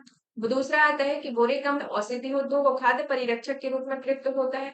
ऑप्शन सी आता है कि सूक्ष्म बर्फ जो होती है ठोस कार्बन डाइऑक्साइड होता है और ऑप्शन डी आता है कि हंसाने वाली गैस जो होती है वह नाइट्रिक ऑक्साइड होती है।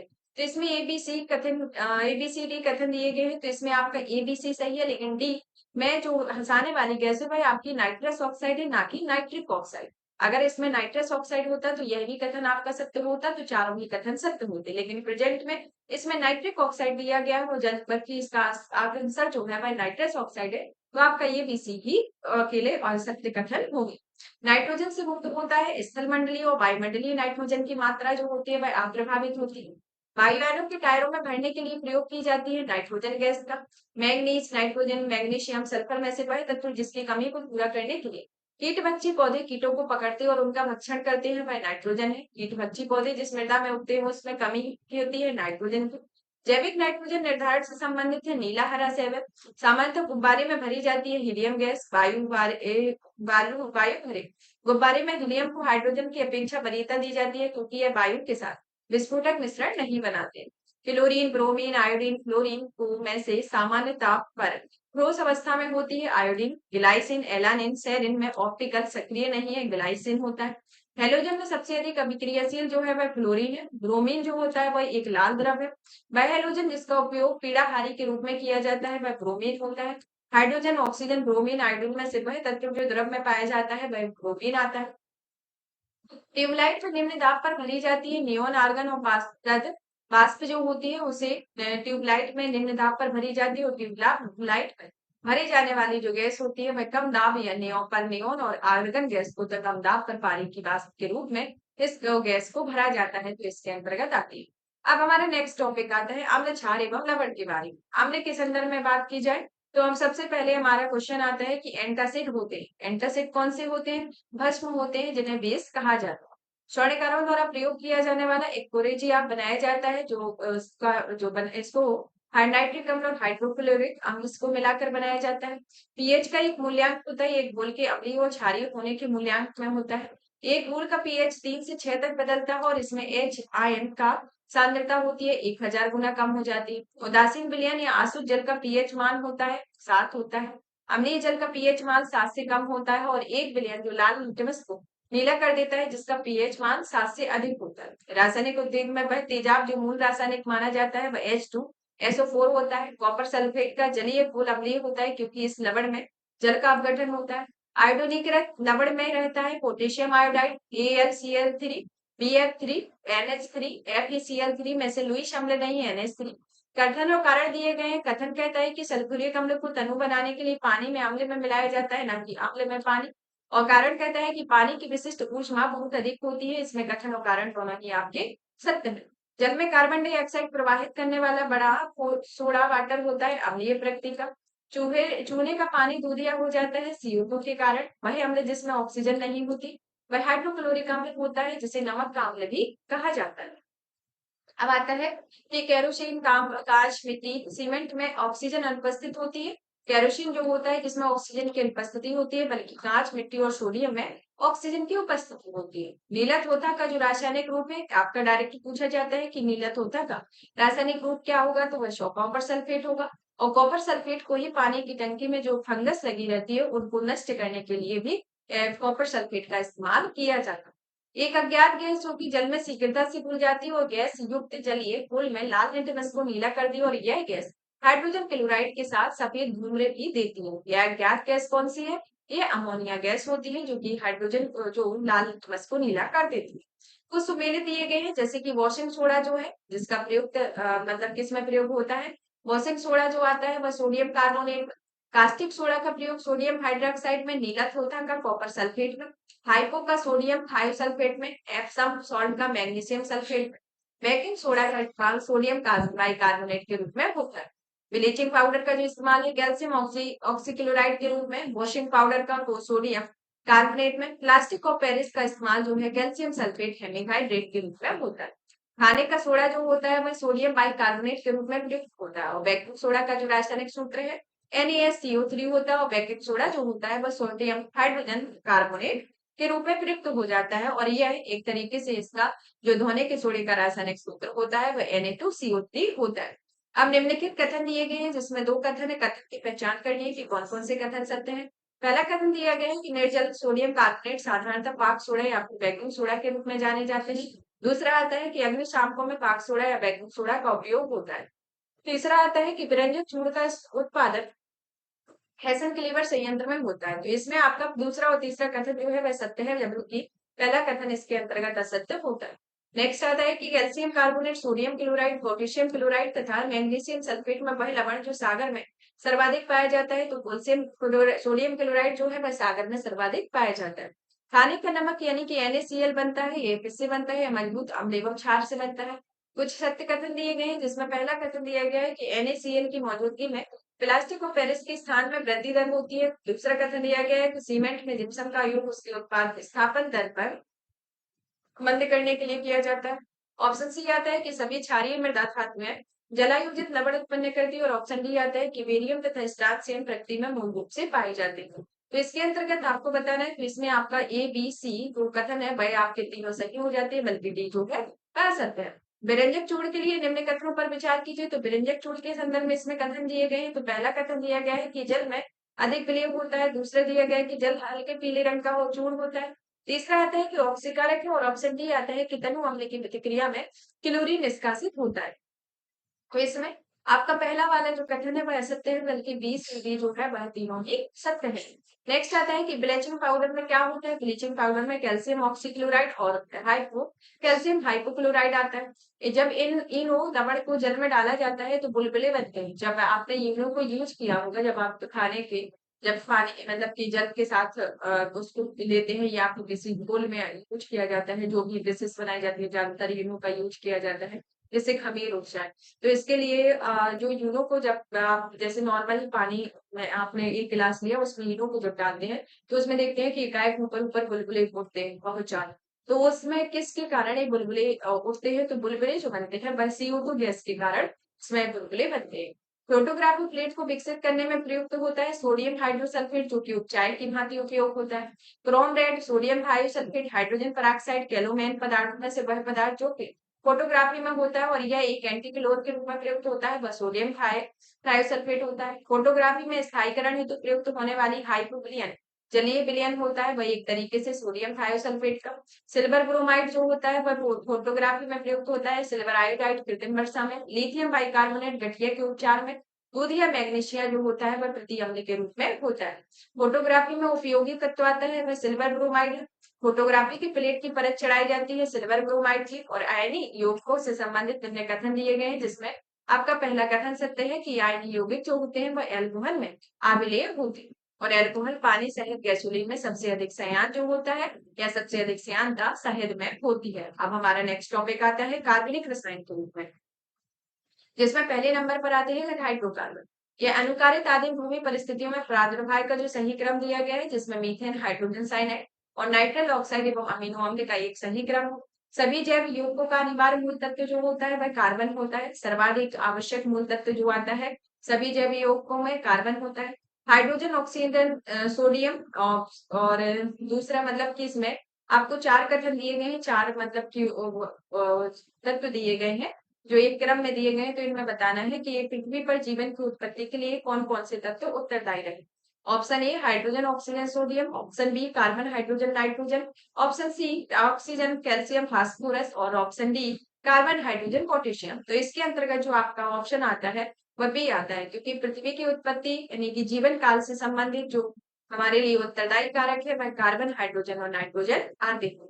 अब नेक्स्ट आता है कि हाइड्रोकार्बन के अणु भारों को बढ़ते क्रम में सही क्रम लगाया गया है, जिसमें मीथेन, इथेन, प्रोपेन और ब्यूटेन आता है। हाइड्रोकार्बन में जिसमें कार्बन के दो परमाणु द्विबंध होते हैं जो जुड़े होते हैं, एल्कीन से जुड़े होते हैं। प्रथम विश्व युद्ध में रासायनिक आयुध के रूप में प्रयोग किया जाता है मस्टर्ड गैस का। और मस्टर्ड गैस जो होती है वह रासायनिक युद्ध में प्रयुक्त की जाती है। विषाक्त जो मस्टर्ड गैस है वह द्रव रूप में होती है। ब्यूटेन, मीथेन, प्रोपेन, रेनॉन में वह गैस जो सिगरेट लाइटर में प्रयुक्त होती है वह ब्यूटेन आती है। भोपाल गैस त्रासदी में मिथाइल आइसोनाइट के इस रिसाव के कारण छपाई के प्रयोग में की जाने वाली स्याही प्राप्त होती है मीथेन के अपघटन से। और मीथेन गैस को उत्पादन करने वाला क्षेत्र जो होता है वह धान का क्षेत्र होता है।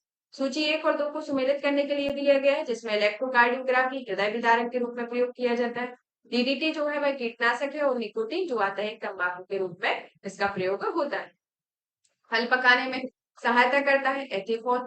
फल पकाने के लिए उपयोग लाई जाती है कैल्शियम कार्बाइड का उपयोग किया जाता है। और हरे फलों को कृत्रिम रूप में पकने के लिए कैल्शियम कार्बाइड का प्रयोग किया जाता है, क्योंकि यह एसिटिलीन उत्पन्न करता है। फलों को पकने में बढ़ावा देने के लिए एथिलीन का प्रयोग किया जाता है। वह मिश्रण जो कि गैस विल्डन के लिए प्रयुक्त होता है वह ऑक्सीजन और एसिटिलीन होता है। एसिटिलीन के बारे में बात की जाए तो एसिटिलीन के संदर्भ में कुछ कथन है, जैसे कि यह वेल्डन उद्योग में उपयोग किया जाता है और यह प्लास्टिक का निर्माण करने के लिए भी प्रयुक्त एक कच्चा माल होता है। आपको सुमेलित करने के लिए है, जैसे कि फ्लोरीन्स जो है वह कार्बन परिवार का प्रमुख है, जिसे C60 कहा जाता है। सूक्ष्म बर्फ जो है ठोस कार्बन डाइऑक्साइड के रूप में प्रयुक्त होती है। केरोटोन जो होता है वह मानव त्वचा की बाहरी परत में पाए जाने वाली प्रोटीन है। मस्टर्ड गैस जो आती है रासायनिक युक्त प्रयुक्त होने वाली विषैला तत्व। और टेफ्लॉन जो आता है क्लोरीन युक्त एक बहुलक होता है। तो इस तरीके से सुमेलित अब आते हैं black gold, fluorine, graphene, Kevlar और उनके प्रयोग पहली बार प्रयोगशाला में संश्लेषण के क्रमानुसार बताया गया, जिसमें केवलार को 1964 में, फ्लोरीन को 1985 में, ग्रेफीन को 2004 में, ब्लैक गोल्ड को 2019 में एक तरीके से स्थापित किया गया। तो इनके प्रयोग को पहली बार प्रयोगशाला में प्रयोग इनका एक क्रम दिया गया। अब आते हैं कुछ सम्मिलित, जैसे कि पायरीन जो है उसको अग्निशामक के रूप में प्रयोग किया जाता है, सल्फर डाइऑक्साइड को अग्नि वर्षा में, फ्रियोन जो होता है वह प्रशीतक के रूप में प्रयोग की जाए। सीओ समूह का आबंध क्रम क्या है? वह 3 है और बेंजीन के लिए सत्य है कि इसमें 12 है, सिग्मा और 3 पाई बन पाए जाते हैं। नेक्स्ट टॉपिक आता है एल्कोहल के बारे में। एल्कोहल जो होता है वह एथिल एल्कोहल को पीने के योग्य बनाया जाता है मिथेनॉल और पिरोडोन को मिलाकर। उन शराब त्रासदियों में जिसमें परिणाम स्वरूप अन्यथा आदि होती है वह हानिकारक होता है मेथिल एल्कोहल से। गुड स्प्रिट भी कहा जाता है मेथेन एल्कोहल को, जो कि मेथेनॉल होता है उसे कहा जाता है। शक्कर के किण्वन से बनता है एथाइल या एथिल एल्कोहल। ग्लूकोज को एथिल एल्कोहल में जिस एंजाइम द्वारा बदल दिया जाता है वह जाइमेज एंजाइम होता है। सीरा अति उत्तम कच्चा माल होता है, एल्कोहल के उत्पादन के लिए होता है। जो जौ की अंकुरित बीजों के किण्वन से बनी शराब को कहते हैं बियर कहा जाता है। पुलिस द्वारा नशे में गाड़ी चलाने वाले लिए सांस की जांच के लिए फिल्टर पेपर होता है, वह पोटेशियम डाई क्रोमेट सल्फ्यूरिक अम्ल का उपयोग किया जाता है जब जैसे कि कोई व्यक्ति जब नशे में गाड़ी चलाता है तो उसकी जांच के लिए जो पुलिस है वह पोटेशियम डाइक्रोमेट सल्फ्यूरिक अम्ल का उपयोग करती है। तो इसका उपयोग किया जाता है। अब आते हैं बहुलक के बारे में। तो बहुलक जो होता है इसमें आता है ethylene, isoprene, acetylene, hexane, butyl, vinyl acetate, propene, stearate में से वह जो प्राकृतिक रबर के रूप में प्रयुक्त होता है वह आइसोप्रीन। ऊन, रेशम, चमड़ा, नायलॉन में से वह जो प्राकृतिक बहुलक नहीं है वह नायलॉन आता है। रेयन, लिनन, जूट, नायलॉन में से वह जो गैर सेल्यूलोज रेशे का उदाहरण है वह नायलॉन है। बेकेलाइट, रेशम, कोयलार, इलेक्ट्रॉन में वह जो प्राकृतिक बहुलक है वह रेशम आता है। पोटेशियम, मैग्नीशियम, नाइट्रोजन, फास्फोरस में प्राकृतिक रेशम का एक मुख्य घटक नाइट्रोजन आता है। टेफ्लॉन, नियोप्रीन, पॉलिस्टीरीन, पॉलीथीन में से वह बहुलक जो कि थर्माप्लास्टिक नहीं है वह नियोप्रीन है।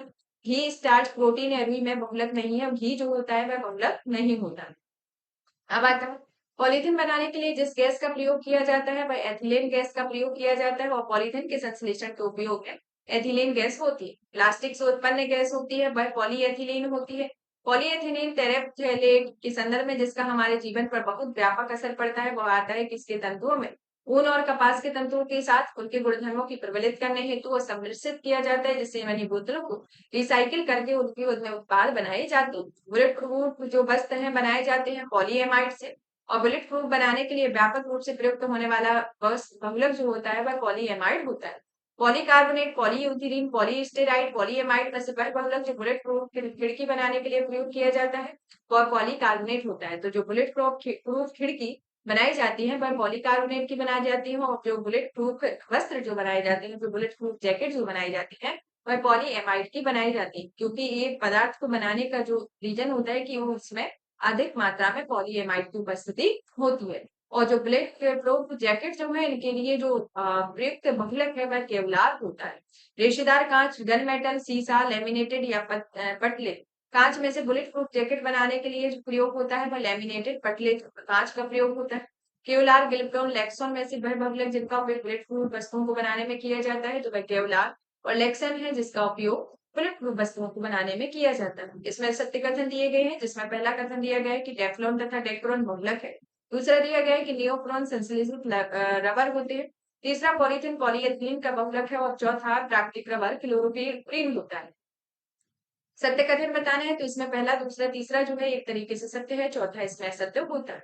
नेक्स्ट आता है कि ना चिपकने वाली कढ़ाई यानी कि नॉन स्टिक फ्राइंग कढ़ाई के निर्माण में उपयोग किया जाता है। आप जो नॉन स्टिक कढ़ाई का उपयोग करते होंगे तब आपने देखा होगा कि उसमें कुछ भी चीज चिपकती नहीं। आप अगर कम भी तेल डालते हैं तो उसका उपयोग मतलब कि अच्छा ही होता है, मतलब कम तेल में भी आपका खाना पक जाता है।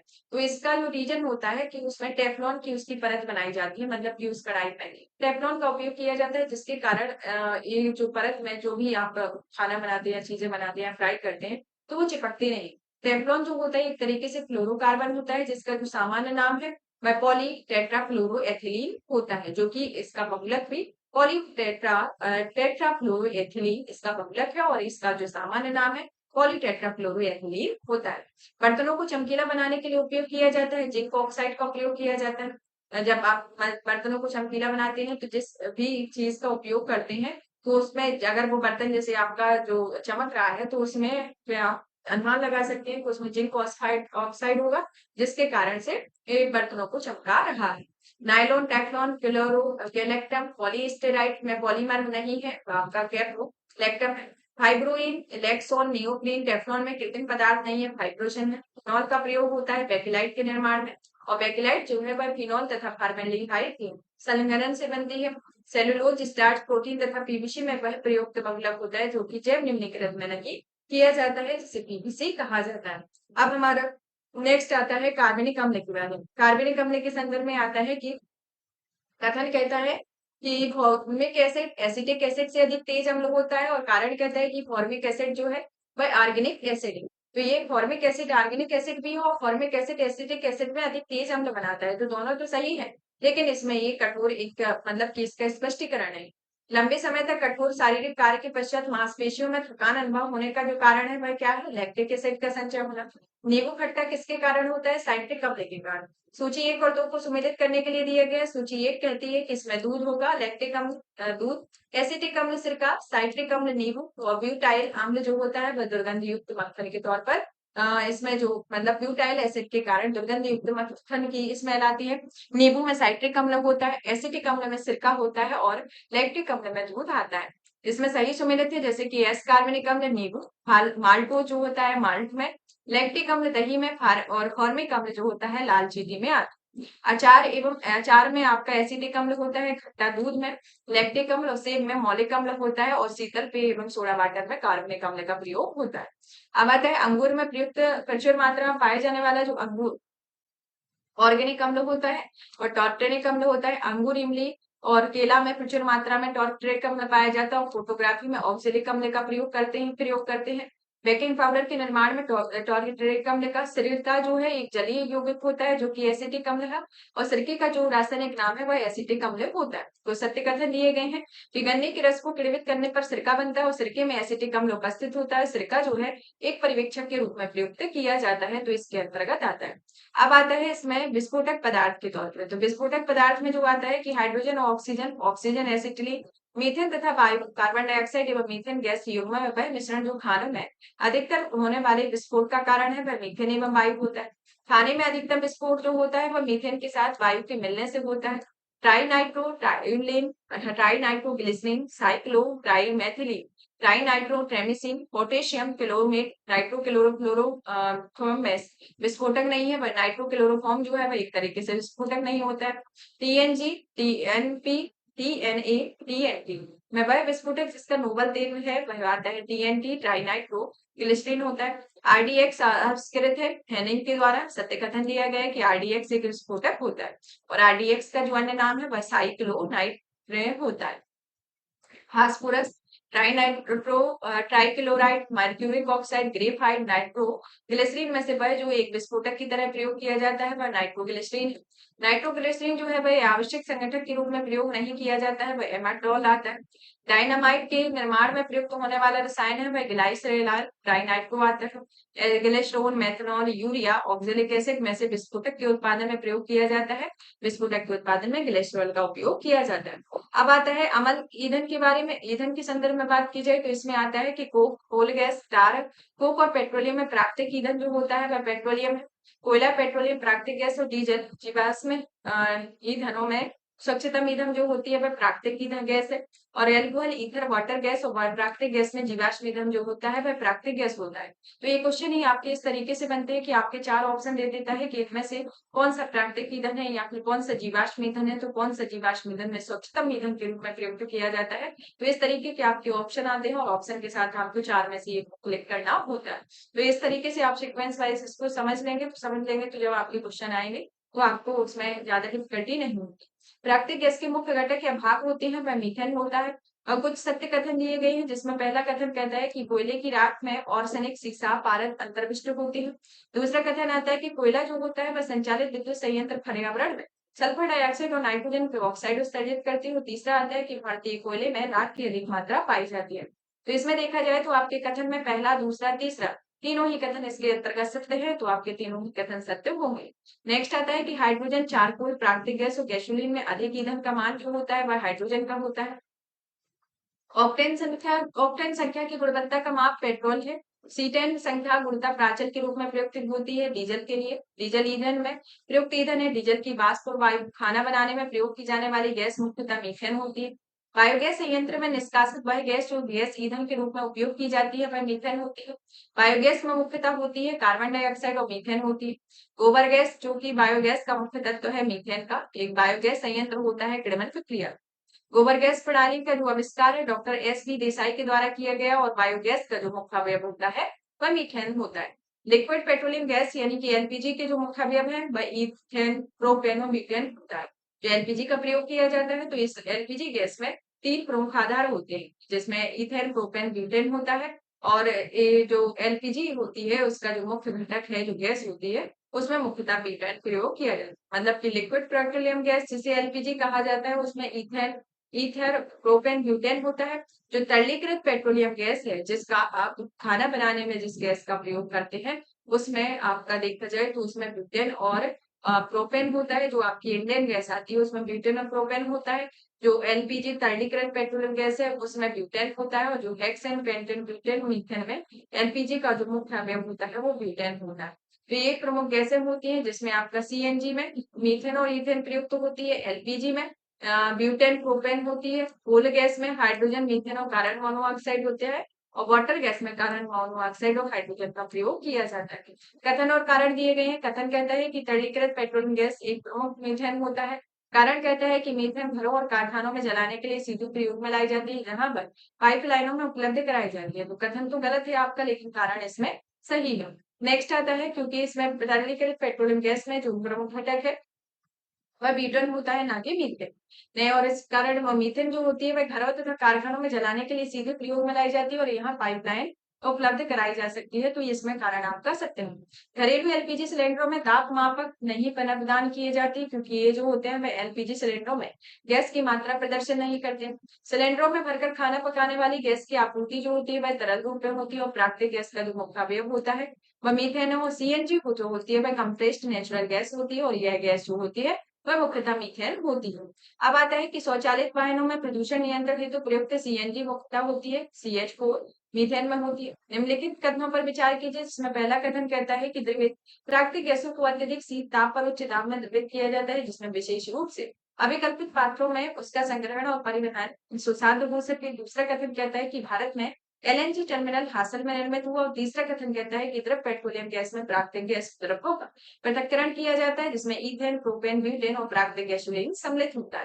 तो इन कथनों के संदर्भ में बात की जाए तो इसमें आपका सिर्फ एक ही यानी कि पहला कथन सत्य होता है, दूसरा और तीसरा कथन असत्य है। गैसोलीन के बारे में बात करें तो गैसोलीन जो है एक तरीके से गैसोलीन और एथेनॉल का मिश्रण होता है और गैसोलीन में एथिल एल्कोहल और पेट्रोल पाया जाता है। तो इसमें एथिल एल्कोहल और पेट्रोल पाया जाता है और इसमें यह गैसोलीन और एल्कोहल का मिश्रण होता है।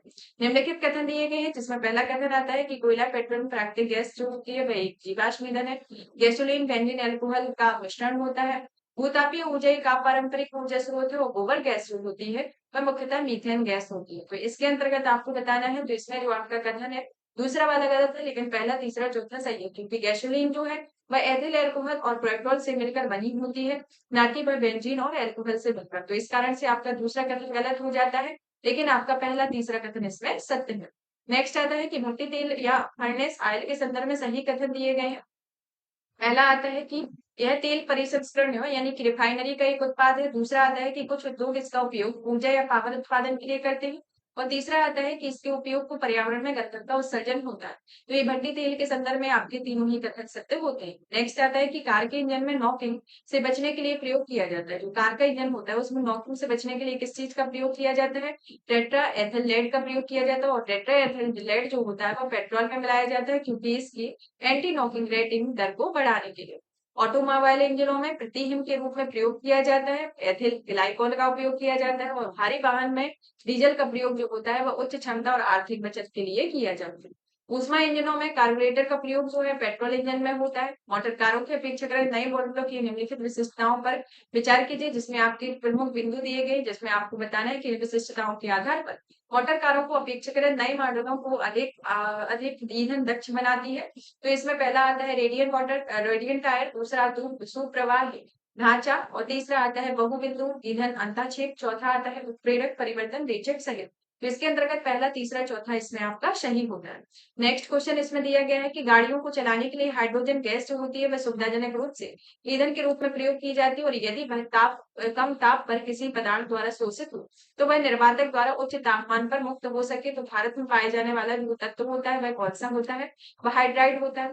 नेक्स्ट दिया गया है जिसमें शैवाल आधारित जीवाश्म ईंधनों यानी कि जैव ईंधनों के उद्योग के संवर्धन की विकासशील देशों की संभावित सीमाओं के बारे में बताना है, जिसमें पहला कथन दिया गया है कि शैवाल जो होती है वह आधारित जैव ईंधनों का उत्पादन केवल समुद्रों में ही संभव है, बल्कि ये महाद्वीपों पर नहीं।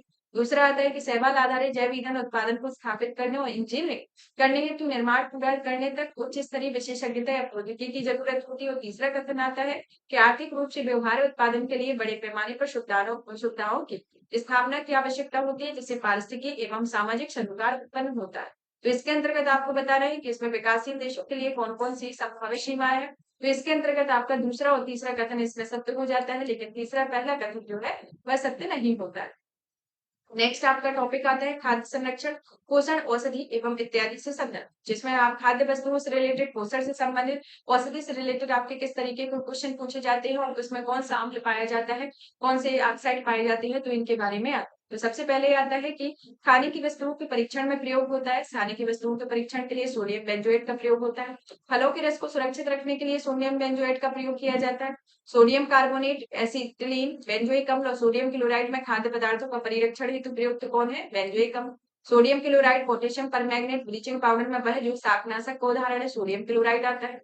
आलू के चिप्स प्लास्टिक थैली में संकुचित किए जाते हैं किसके कारण? नाइट्रोजन वातावरण में।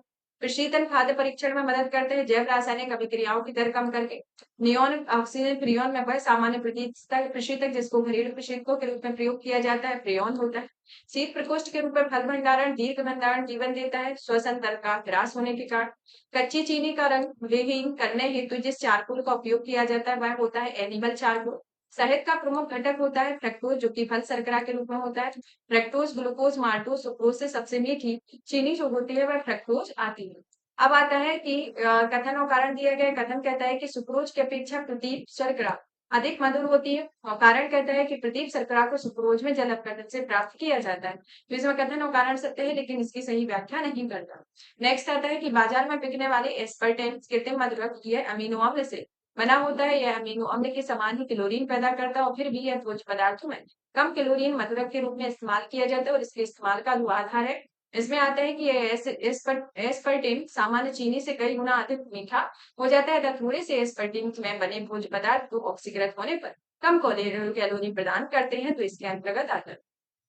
अब आता है कि खाद्य परीक्षण, फल पकाने वाले पदार्थ, पुनः प्रयुक्त प्लास्टिक के पदार्थ, पात्र और प्रसाधन सामग्री में से जिन्हें ट्राइक्लोशन में विद्यमान होने की सर्वाधिक संभावना होती है, जिसके लंबे समय तक उच्च स्तर के प्रभावन में रहने का हानिकारक माना जाता है। प्रसाधन सामग्री एस्प्रिन जो मिलती है एक पेड़ से प्राप्त होती है, और एस्प्रिन जो आती है वह एंटीपायरेटिक या एनाल्जेसिक होती है। शांतिकारक औषधि के रूप में प्रयुक्त होता है। पोटेशियम ब्रोमाइड और एंटीबायोटिक अधिकांशतः जो होते हैं वह जीवाणुओं से प्राप्त होते हैं।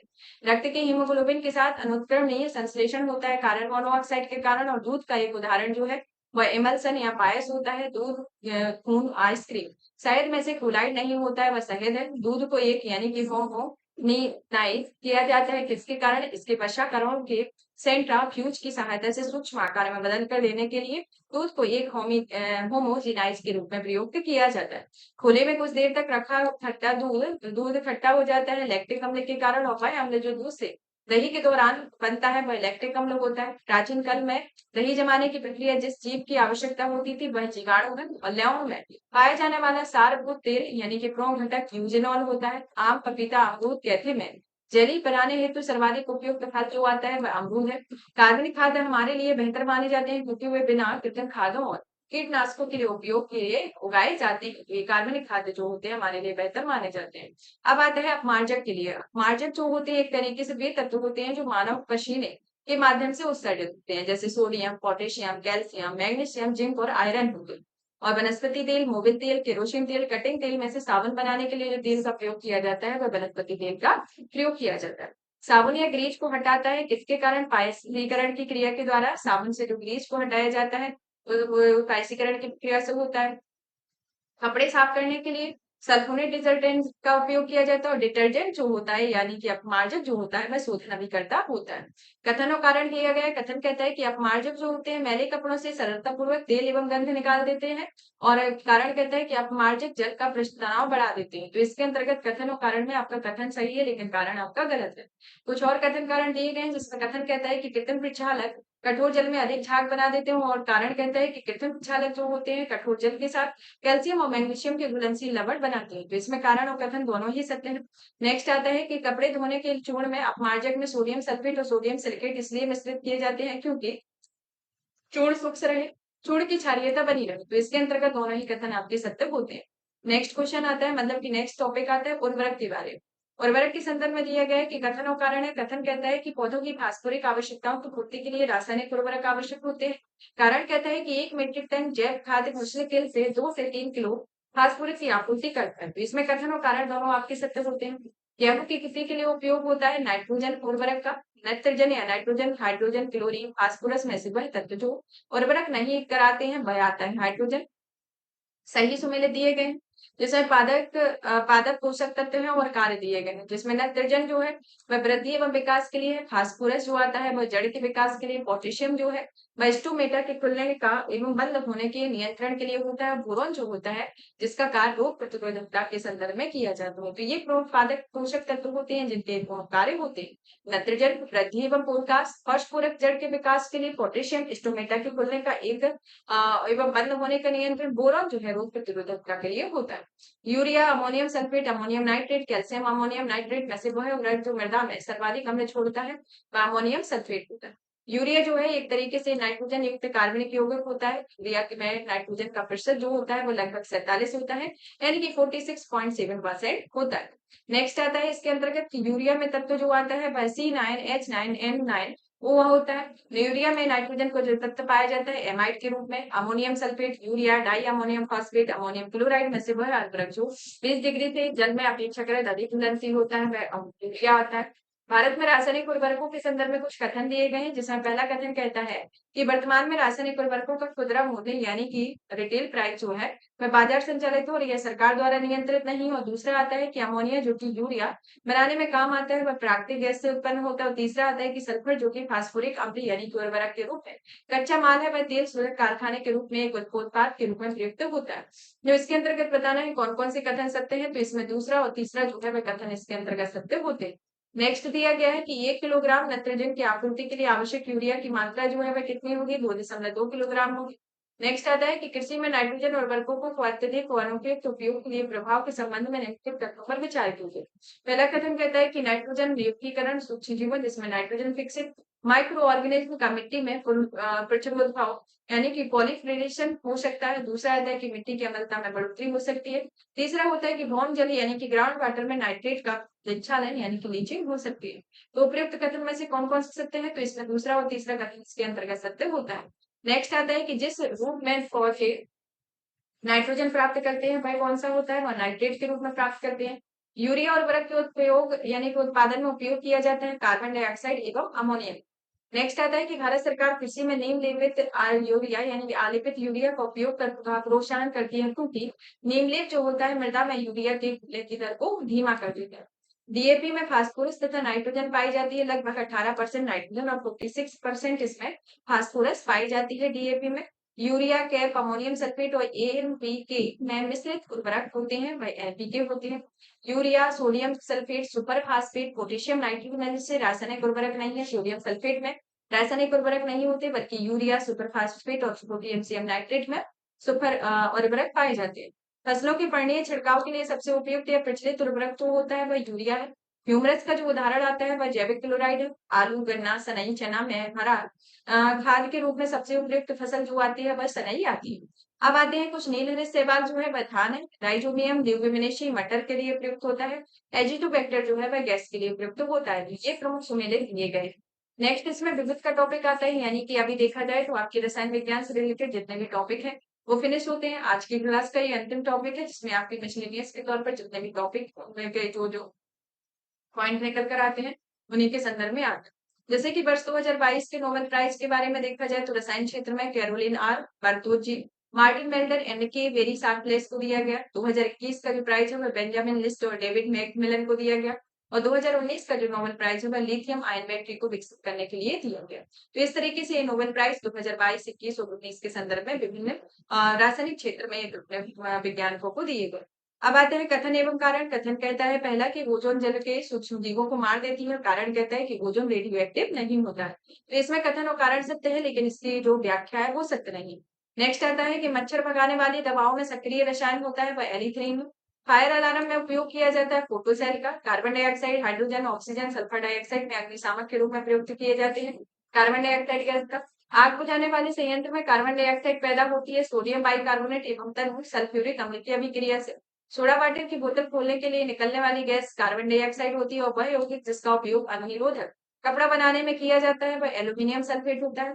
पाइरेथ्रम रोटिनॉल एफेड्रीन में मच्छर प्रतिकर्षी के रूप में प्रयोग किया जाता है वह पाइरेथ्रम होता है। मच्छर कॉइल में प्रयोग होने वाला पाइरेथ्रीन जो प्राप्त होता है एक बीजीय पौधे से। चूहे मारने का जहर जिस रासायनिक पदार्थ से बनता है वह पोटेशियम साइनाइड होता है। Zinc sulphide, lead sulphide, calcium phosphate, zinc phosphate में से चूहा विष के रूप में प्रयोग होता है जिंक फॉस्फेट का। रोडेंटिसाइड का वह रसायन जिसका प्रयोग किया जाता है नियंत्रण रखने के लिए, चूहों पर नियंत्रण रखने के लिए। एल्यूमिनियम फास्फाइड का प्रयोग जो है वह कीटनाशक या नमक या चूहा नाशक के रूप में प्रयोग होता है। Sodium chlorate, potassium permanganate bleaching powder में शाकनाशी का उदाहरण होता है, एक सोडियम क्लोरेट का होता है। अब आता है कि हाइड्रोक्लोरो डाइफिनाइल ट्राइक्लोरो जो होता है एक तरीके से एक आजकीय प्रदूषक। समस्थानिक यानी कि 6C14 संबद्ध रहता है फोसिल यानी कि जीवाश्म के आयु निर्धारण से। कास्ट अस्थि संघ के पुरातत्वीय नमूनों का काल निर्धारण करने के लिए uranium 238 argon isotope carbon 14 strontium 19 में अपनाया जाता है। तो कार्बन 14 जो है इसके लिए प्रयुक्त होता है। कार्बन डेटिंग में प्रयोग किया जाता है फॉसिल्स की उम्र निर्धारण करने के लिए। रेडियोधर्मी डेटिंग का एक प्रयोग मापा जाता है चट्टानों की उम्र के लिए। पृथ्वी की आयु का मापन जो है वह यूरेनियम विधि द्वारा होता है। एक कार्बन क्रेडिट समतुल्य होता है 1000 किलोग्राम CO2 के। सोडा कांच, पायरेक्स कांच, चेरा कांच, क्रूक्स कांच में वह जो पराबैंगनी विकिरणों को विच्छेदन करती है वह क्रूक्स कांच है। BRIT यानी कि भारत सरकार द्वारा कार्यरत है समस्थानिक प्रौद्योगिकी के साथ। Zinc bromide, zinc nitrate, zinc oxide, zinc chloride में जो यशत पुष्प या ब्लोस्पर्स बुल्स के रूप में जाना जाता है, बुल्स के रूप में वह आपका जिंक ऑक्साइड होता है। मूत्रालयों के पास प्राय नाक की चुभने वाली गंध का कारण जो होता है वह अमोनिया होती है। मृत मछली से निकलने वाली दुर्गंध का जो कारण है अमीनो यौगिक है कि मेथिल एमीन होता है। ब्रुक हेवन नेशनल लेबोरेटरी के वैज्ञानिक दल जिसने भारतीय वैज्ञानिक विसम्मिलित ने एंटी हीलियम केंद्रक के रूप में सबसे भारी एंटी द्रव्य उत्पन्न किया, और एंटी द्रव्य उत्पन्न करने के लिए संबंध में कौन कौन सी विवेक्षा है तो जिसमें पहली आती है कि यह खनिज पूर्व प्रेक्षण एवं तेल की खोज को अधिक आसान और कम महंगा बना देता है। दूसरा आता है कि यह एंटी द्रव्य से निर्मित तारों और आकाशगंगाओं की होने की संभावनाओं की जांच करने के लिए सहायक होता है। तीसरा आता है कि यह ब्रह्मांड के विकास की समझ विकसित करने के लिए सहायक होता है। तो इसके अंतर्गत देखा जाए तो इसमें दूसरा और तीसरा कथन इसमें आता है। नेक्स्ट आता है कि वह रसायन जो कृत्रिम बादल बनाने के लिए प्रयुक्त होता है तो वह सिल्वर आयोडाइड है। नेक्स्ट आता है कि सही कथन दिए गए हैं सही सुमेलित करने के लिए ये नीलत होता जो है कवकनाशी के रूप में प्रयोग होता है। ईओसिन में लाल से ही सिल्वर आयोडाइड कृत्रिम वर्षा के लिए, और जिंक फास्फाइड जो है वह कृदंतनाशी यानी कि रोडेंटिन के लिए होता है। हॉर्न सिल्वर जो आता है वह सिल्वर क्लोराइड और फिलास्फर जो होता है जिंक ऑक्साइड से संबंधित है। चंद्रमा, सूर्य, बृहस्पति, मंगल में मीथेन जिस ग्रह से वायुमंडल में उपस्थित है वह कौन सा है? मंगल एवं बृहस्पति। सूची 1 और 2 को सुमेलित करने के लिए दिया गया है जिसमें सूची 1 में लोहा और जो संबंधित है हीमोग्लोबिन से। सीसा जो है वह संचायक बैटरी से। चांदी फोटोग्राफी से। तांबा जो आता है वह तड़ित चालक से संबंधित है। सूची 1 और 2 के संदर्भ में जैसे कि मार्पिन जो है वह एनाल्जेसिक से संबंधित है। सोडियम केरोसिन तेल से। बोरिक अम्ल जो होता है एंटीसेप्टिक से। और जर्मन सिल्वर मिश्र धातु से संबंधित। भविष्य की धातु कहा जाता है टाइटेनियम को भविष्य की धातु कहा जाता है। नेक्स्ट दिया गया है सुमेलित करने के लिए जैसे कि मैग्नीशियम आतिशबाजी के लिए, यूरेनियम परमाणु बम के लिए, टंगस्टन इलेक्ट्रिक बल्ब के लिए, और जिंक जो होता है गैल्वनीकरण के लिए होता है। रासायनिक दृष्टि से जो सिंदूर होता है, सिंदूर जो होता है वह एक तरीके से मर्क्यूरिक सल्फाइड होता है। पेट्रोल, बेंजीन, अल्कोहल में शुष्क धुलाई के रूप में प्रयुक्त होती है। तीनों का प्रयोग किया जाता है। लाल स्याही जो बनाई जाती है वह यूरेसिल से बनाई जाती है। नीला, लाल, हरा, काला रंग जो सोडियम क्रोमेट द्वारा आपूर्त किया जाता है वह लाल होता है। वह रसायन जिसके कारण पटाखा फूटने में चमकदार लाल रंग दिखाई देता है वह स्ट्रांसियम के कारण देखने को मिलता है। एथेनॉल, एसीटोन यानी कि नाखून पालिश अपसारक के रूप में प्रयोग होता है। कार्बन टेट्राक्लोराइड अग्निशामक में। हाइड्रोजन पेरोक्साइड घावों को मरहम पट्टी के लिए। द्रव अमोनिया शीतक में। केवलार का उपयोग संश्लेषित रेशे में। टेक्सोल का उपयोग कैंसर रोधी दवा में। जिंक फास्फाइड का उपयोग रोडेंटनाशी में। नाइट्रोसेलुलोज का प्रयोग विस्फोटक में प्रयुक्त होता है। और भी अन्य आते हैं जैसे कि पोटेशियम क्लोरेट माचिस में। मैंगनीज डाइऑक्साइड सूक्ष्म सेल में। सल्फ्यूरिक एसिड संचालक सेल में। यूरेनियम जो होता है परमाणु बम के रूप में प्रयोग भी किया जाता है। और भी अन्य आते हैं जैसे कि ग्रेफाइट, फास्फोरस, सिलिकॉन, सोडियम में माचिस बनाने के लिए प्रयोग किया जाता है। तो फास्फोरस का उपयोग माचिस बनाने के लिए किया जाता है। डीएसएलआई का निर्माण भी लाल फास्फोरस के रूप में किया जाता है। और श्वेत फास्फोरस का जो उपयोग है वह वायु तथा अंधेरों में रखा जाता है जिससे स्वतः दीप्त उठता है। कार्बन नैनोट्यूब जो बनाई जाती है वह सुमियो आइजीना की बनाई जाती है। भारत में निम्न ताप ऊष्मीय लवणीकरण सिद्धांत पर आधारित है जिसमें प्रतिदिन 1 लाख लीटर आलवड़ जल के उत्पादन में प्रथम विलवणीकरण संयंत्र प्रारंभ किया जाता है कवरत्ती में। भारत में प्रमुख जल विलवणीकरण संयंत्र जो है वह लक्षद्वीप एवं चेन्नई में है। क्षारीय भूमि सुधारक के लिए कार्य करता है calcium sulphate. Edaphic, climatic, biotic, topography में मृदा से संबंधित है। एफडीफिक पौधों की वृद्धि के संबंध में पोटेशियम, जिंक, बोरॉन, क्लोरीन में। मैक्रोन्यूट्रिएंट जो होता है वह पोटेशियम है। द्रवित ऑक्सीजन या द्रवित हाइड्रोजन को औद्योगिक स्तर पर प्राप्त करने के लिए प्रयुक्त प्रौद्योगिकी जो है वह क्रायोजेनिक्स होती है। धूम्र पर्दे युद्ध में छिपने एवं शत्रु को छलने के लिए प्रयोग में लाए जाते हैं और धूम्र पर्दे जो होते हैं वह टाइटेनियम ऑक्साइड के अति सूक्ष्म कणों की कोलाइट प्रतिक्रिया के लिए बने होते हैं। कुछ कथन दिए गए उनके अंतर्गत कुछ सत्य कथन है जैसे कि पहला विकास का सिद्धांत का प्रतिपादन चार्ल्स डार्विन ने किया। दूसरा आता है कि जब दो हल्के नाभिक परस्पर संयुक्त होकर एक भारी तत्व में नाभिक की रचना करते हैं तो इस प्रक्रिया को नाभिकीय संलयन कहा जाता है। ड्राई आइस जो है वह ठोस कार्बन डाइऑक्साइड होती है और टेलीफोन की खोज जो है वह ग्राम बेल की थी। तो इसके अंतर्गत देखा जाए तो ये आपके चारों ही कथन सत्य होते हैं। नेक्स्ट आता है कि सूक्ष्म सेल बैटरी में विद्युत अपघटन या इलेक्ट्रोलाइट्स के रूप में प्रयोग किया जाता है अमोनियम क्लोराइड और जिंक क्लोराइड का। कथन और कारण दिए गए। कथन कहता है कि एक सेल शुक्र सेल आवश्यक नहीं होता है और दूसरा कारण कहता है कि शुक्र सेल में होने वाली अभिक्रिया उत्क्रमणीय होती है। तो कथन सही है लेकिन कारण गलत। एक सूखी सेल पाई जाती है रासायनिक ऊर्जा में। सोडियम सल्फेट, नाइट्रिक अम्ल, सल्फ्यूरिक अम्ल तथा पोटेशियम नाइट्रेट विद्युत अपघटनों में कार की बैटरी में प्रयोग किया जाता है सल्फ्यूरिक अम्ल का। और भाई हमने जो कार की बैटरियों में प्रयोग होता है सल्फ्यूरिक अम्ल। और जो इलेक्ट्रोड मतलब कि बैटरियों में इलेक्ट्रोड के रूप में प्रयुक्त होते हैं वह निकेल और कैडमियम होते हैं जो टॉर्च लाइट, विद्युत क्षुरक यानी कि सेबर आदि साधनों में जो प्रयुक्त किए जाते हैं वह निकेल और कैडमियम होते हैं। कुछ सही कथन दिए गए हैं जिसमें कि कपास गर्मियों में कपड़े के रूप में उपयुक्त होता है क्योंकि यह नमी को अवशोषित करता है। और सीढ़ी बनाने के लिए पॉलीकार्बोनेट का उपयोग किया जाता है और टेफ्लॉन का उपयोग नॉन स्टिक रसोई के सामान कोटिंग करने के लिए किया जाता है और एक्रिलिक का प्रयोग जो होता है वह कृत्रिम ऊन के लिए किया जाता है। तो ये प्रमुख कथन है जो आपके सत्य है। नेक्स्ट दिया गया है जिसमें फ्रेओन जो है वह प्रशीतक से संबंधित है। टेट्राएथिल जो लेड है वह एंटीनॉक्स एजेंट से। बेंजीन हेक्साक्लोराइड कीटनाशक से। कार्बन टेट्राक्लोराइड अग्निशामक से संबंधित है। एस्पर्टिन जो आती है वह कृत्रिम मधुरक है। नियोप्रीन संश्लेषित रबर। बेनाडिल जो आता है प्रतिस्टोमेन आता है। पोटेशियम ब्रोमाइड जो आता है फोटोग्राफी में प्रयुक्त होता है। पोटेशियम नाइट्रेट बारूद में। पोटेशियम सल्फेट उर्वरक में और मोनोपोटेशियम टार्ट्रेट जो होता है वो बैटरी में होता है। नेक्स्ट आता है सल्फर डाइऑक्साइड जो अम्ल वर्षक के लिए प्रयुक्त होता है। क्लोराइड जो आता है दांत के लिए। मिथाइल आइसोसाइनेट जो भोपाल गैस त्रासदी में इस गैस का प्रयोग किया गया था। और ओजोन रिक्तिका जो है वह चर्म कैंसर के कारण होती है।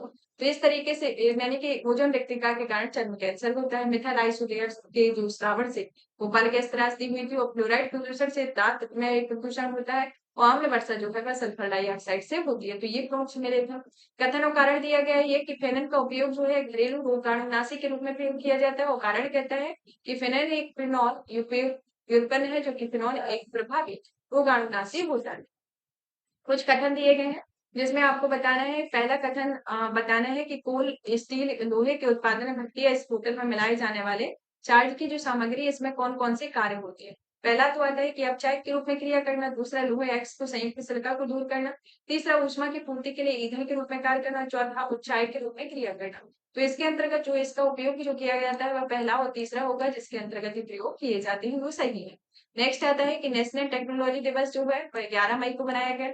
वर्ल्ड फोटोग्राफी दिवस जो है 19 अगस्त को, नेशनल स्पोर्ट्स दिवस 29 अगस्त को, नागासाकी दिवस 9 अगस्त को मनाया गया। तो ये प्रमुख दिवस हैं जो कि इस टाइम पे मनाए गए। कौन-कौन से? नेशनल टेक्नोलॉजी दिवस 11 मई को, वर्ल्ड फोटोग्राफी दिवस 19 अगस्त को, नेशनल स्पोर्ट्स दिवस 29 अगस्त को, नागासाकी दिवस 9 अगस्त को मनाया जाता है। और भी अन्य आते हैं जैसे कि अल्मा अटा घोषणा जो है किससे संबंधित है? लोगों के स्वास्थ्य की देखभाल से। हेग समझौता जो है अंतर्राष्ट्रीय बाल अपहरण की नागरिक पहलुओं से संबंधित है। तलाक समाज जो है वह वैश्विक जलवायु परिवर्तन से संबंधित है। और अंडर टू गठबंधन जो है वह नेट जीरो ग्रीन हाउस गैसों के उत्सर्जन लक्ष्य से संबंधित। भोपाल गैस त्रासदी जो हुई थी वह कब हुई थी? वह 2 से 3 दिसंबर 1984 की रात को हुई थी, जिसमें उस टाइम पे मिथाइल आइसोसाइनेट गैस के स्रावन के कारण हुई। विष्णुफेल जो है वह खाद्य मिश्रण सामग्री के विकास के लिए प्रयोग लाया जाने वाला रसायन होता है। विष्णुफेल जो चिंता का कारण है, जिसके कारण प्लास्टिक के उत्पादन में संरचनात्मक मुख्य घटक होता है, वह पॉलीकार्बोनेट आता है। चीन, यूके, स्विट्जरलैंड और ब्राजील और वह देश जिसने गैसोलीन व एथिलीन मिश्रित करना कानूनन अनिवार्य कर दिया, वह ब्राजील। सही कथन दिया गया है। पहला कथन है कि कुछ धात्विक ऑक्साइडों को परासूक्ष्मकण प्रसाधन सामग्री यानी कि कॉस्मेटिक के रूप में निर्माण यानी उपयोग करते हैं, और कुछ वाणिज्यिक उत्पादों के परासूक्ष्मकण जो होते हैं जो पर्यावरण में आते हैं और मनुष्यों के लिए असुरक्षित होती है। तो ये जो कथन दिए गए हैं वह सभी सत्य हैं। ताम्र प्रगलन संयंत्रों में जो चिंता का कारण है, पहला तो क्या चिंता का कारण आता है कि जो ताम्र मणि यानी कि कॉपर स्लैग होते हैं वह पर्यावरण में कुछ भारी धातुओं के निच्छालन या लीचिंग के कारण बन सकता है, और वे सल्फर डाइऑक्साइड के प्रदूषक के रूप में निर्गुप्त होते हैं। तो ये ताम्र प्रगलन के संदर्भ में है। नेक्स्ट आता है कि phosgene, hydrogen cyanide, nitrogen sulphide, methane में से वह वायु जो कार्बन के गैसीय प्रदूषक है वह हाइड्रोजन सल्फाइड और हाइड्रोजन साइनाइड होती है। पेट्रोल और डीजल के अधूरे जलने से उत्पन्न होती है carbon monoxide, HCl, HNO3, H2SO4, H2CO2 में से वह गैस जो कि अम्ल की मात्रा में बहुत अधिक होती है वह H2SO4 यानी कि सल्फ्यूरिक अम्ल होता है। प्रकाश रासायनिक धुंध में सदैव होता है, ओजोन में होता है। बायोलॉजिकल ऑक्सीजन डिमांड या बीओडी किसके लिए एक मानक के लिए मानदंड है? वह जलीय पारिस्थितिकी तंत्र के प्रदूषण के जांच के लिए। अब इसमें दिया गया है carbon dioxide, nitrous oxide, chlorofluorocarbon और मीथेन गैस का ये ग्लोबल वार्मिंग के लिए भी आच्छादित एक योगदान दिया गया है। तो जिसमें सर्वाधिक योगदान आपका CO2, फिर CH4, फिर N2, CFC होगा। तो इस तरीके से ये क्रम इसमें दिखाया गया। नेक्स्ट आता है कि भारत सरकार के राष्ट्रीय वायु गुणवत्ता मॉनिटरिंग कार्यक्रम के अंतर्गत सभी जगहों पर नियमित मॉनिटरिंग के लिए चिन्हित किया गया है। तो इसके लिए मॉनिटरिंग के लिए सल्फर डाइऑक्साइड जिसका रासायनिक नाम SO2 है, नाइट्रस ऑक्साइड NO2 और नाइट्रोजन डाइऑक्साइड NO2, निलंबित कणीय पदार्थ PM10 और सूक्ष्म कणीय पदार्थ MP2.5 को इसमें सम्मिलित किया गया है। तो ये भारत सरकार का जो राष्ट्रीय वायु गुणवत्ता मॉनिटरिंग कार्यक्रम को शुरू किया गया है, इसके अंतर्गत ये नियमित मॉनिटरिंग के लिए इन सभी जगहों पर इनको अलग-अलग तरीके से चिन्हित किया गया है। तो यहाँ पर देखा जाए तो आपका केमिस्ट्री से रिलेटेड जो भी टॉपिक है यानी कि साइंस का जो दूसरा सेक्शन आता है, पहला फिजिक्स का था, दूसरा केमिस्ट्री का, क्योंकि इसके आपके 2 क्वेश्चन तो आते ही आते हैं इससे। तो आपको इसको एक बार फिर से 2 बार आप फिलहाल देख लेते हो तो इससे ही आपके क्वेश्चन सॉल्व हो जाएँगे, और ज़्यादा पढ़ोगे तो ज़्यादा इतने क्वेश्चन आते नहीं कि आपको बहुत ज़्यादा पढ़ने की ज़रूरत हो। आप इतना एक सफिशिएंट मटेरियल है, इसको आप पढ़ लेते हो तो आपके एग्ज़ाम में क्वेश्चन बन जाएँगे। हमारा टारगेट है कि हमारे एग्ज़ाम में क्वेश्चन बने, उसी के संदर्भ में ये सीरीज़ चलाई जा रही है जिसमें आपको सिलेक्टेड मैटर चाहे वो बुक से हो, मेरे खुद के नोट्स से हो, क्योंकि मैंने अभी इतना टाइम है कि मुझे खुद ही नोट्स बनाना है, खुद ही चीज़ें करनी है, तो उसमें कुछ के नोट्स प्रिपेयर हो गए हैं, कुछ के नहीं हो गए हैं। तो इसमें हम उन चीज़ों को ही लेके आ रहे हैं जो सिलेक्टेड मैटर है, जिससे आपको क्वेश्चन पूछे जाते हैं, ताकि आपका 30 दिन में कोर्स भी हो जाए और ये भी रहे कि आपने सब चीज़ों का रिवीजन भी कर लिया हो। तो इसी बेसिस पे टारगेट की गई है। आप इस सेशन को ज़्यादा से ज़्यादा शेयर करें, वीडियो को लाइक करें, चैनल को सब्सक्राइब करें और ज़्यादा से ज़्यादा शेयर करें, ताकि हमारा और मोटिवेशन बने और आपको जितने भी कंटेंट है और जो भी चीज़ें हैं आपको और बेहतरीन तरीके से लेके आए। धन्यवाद।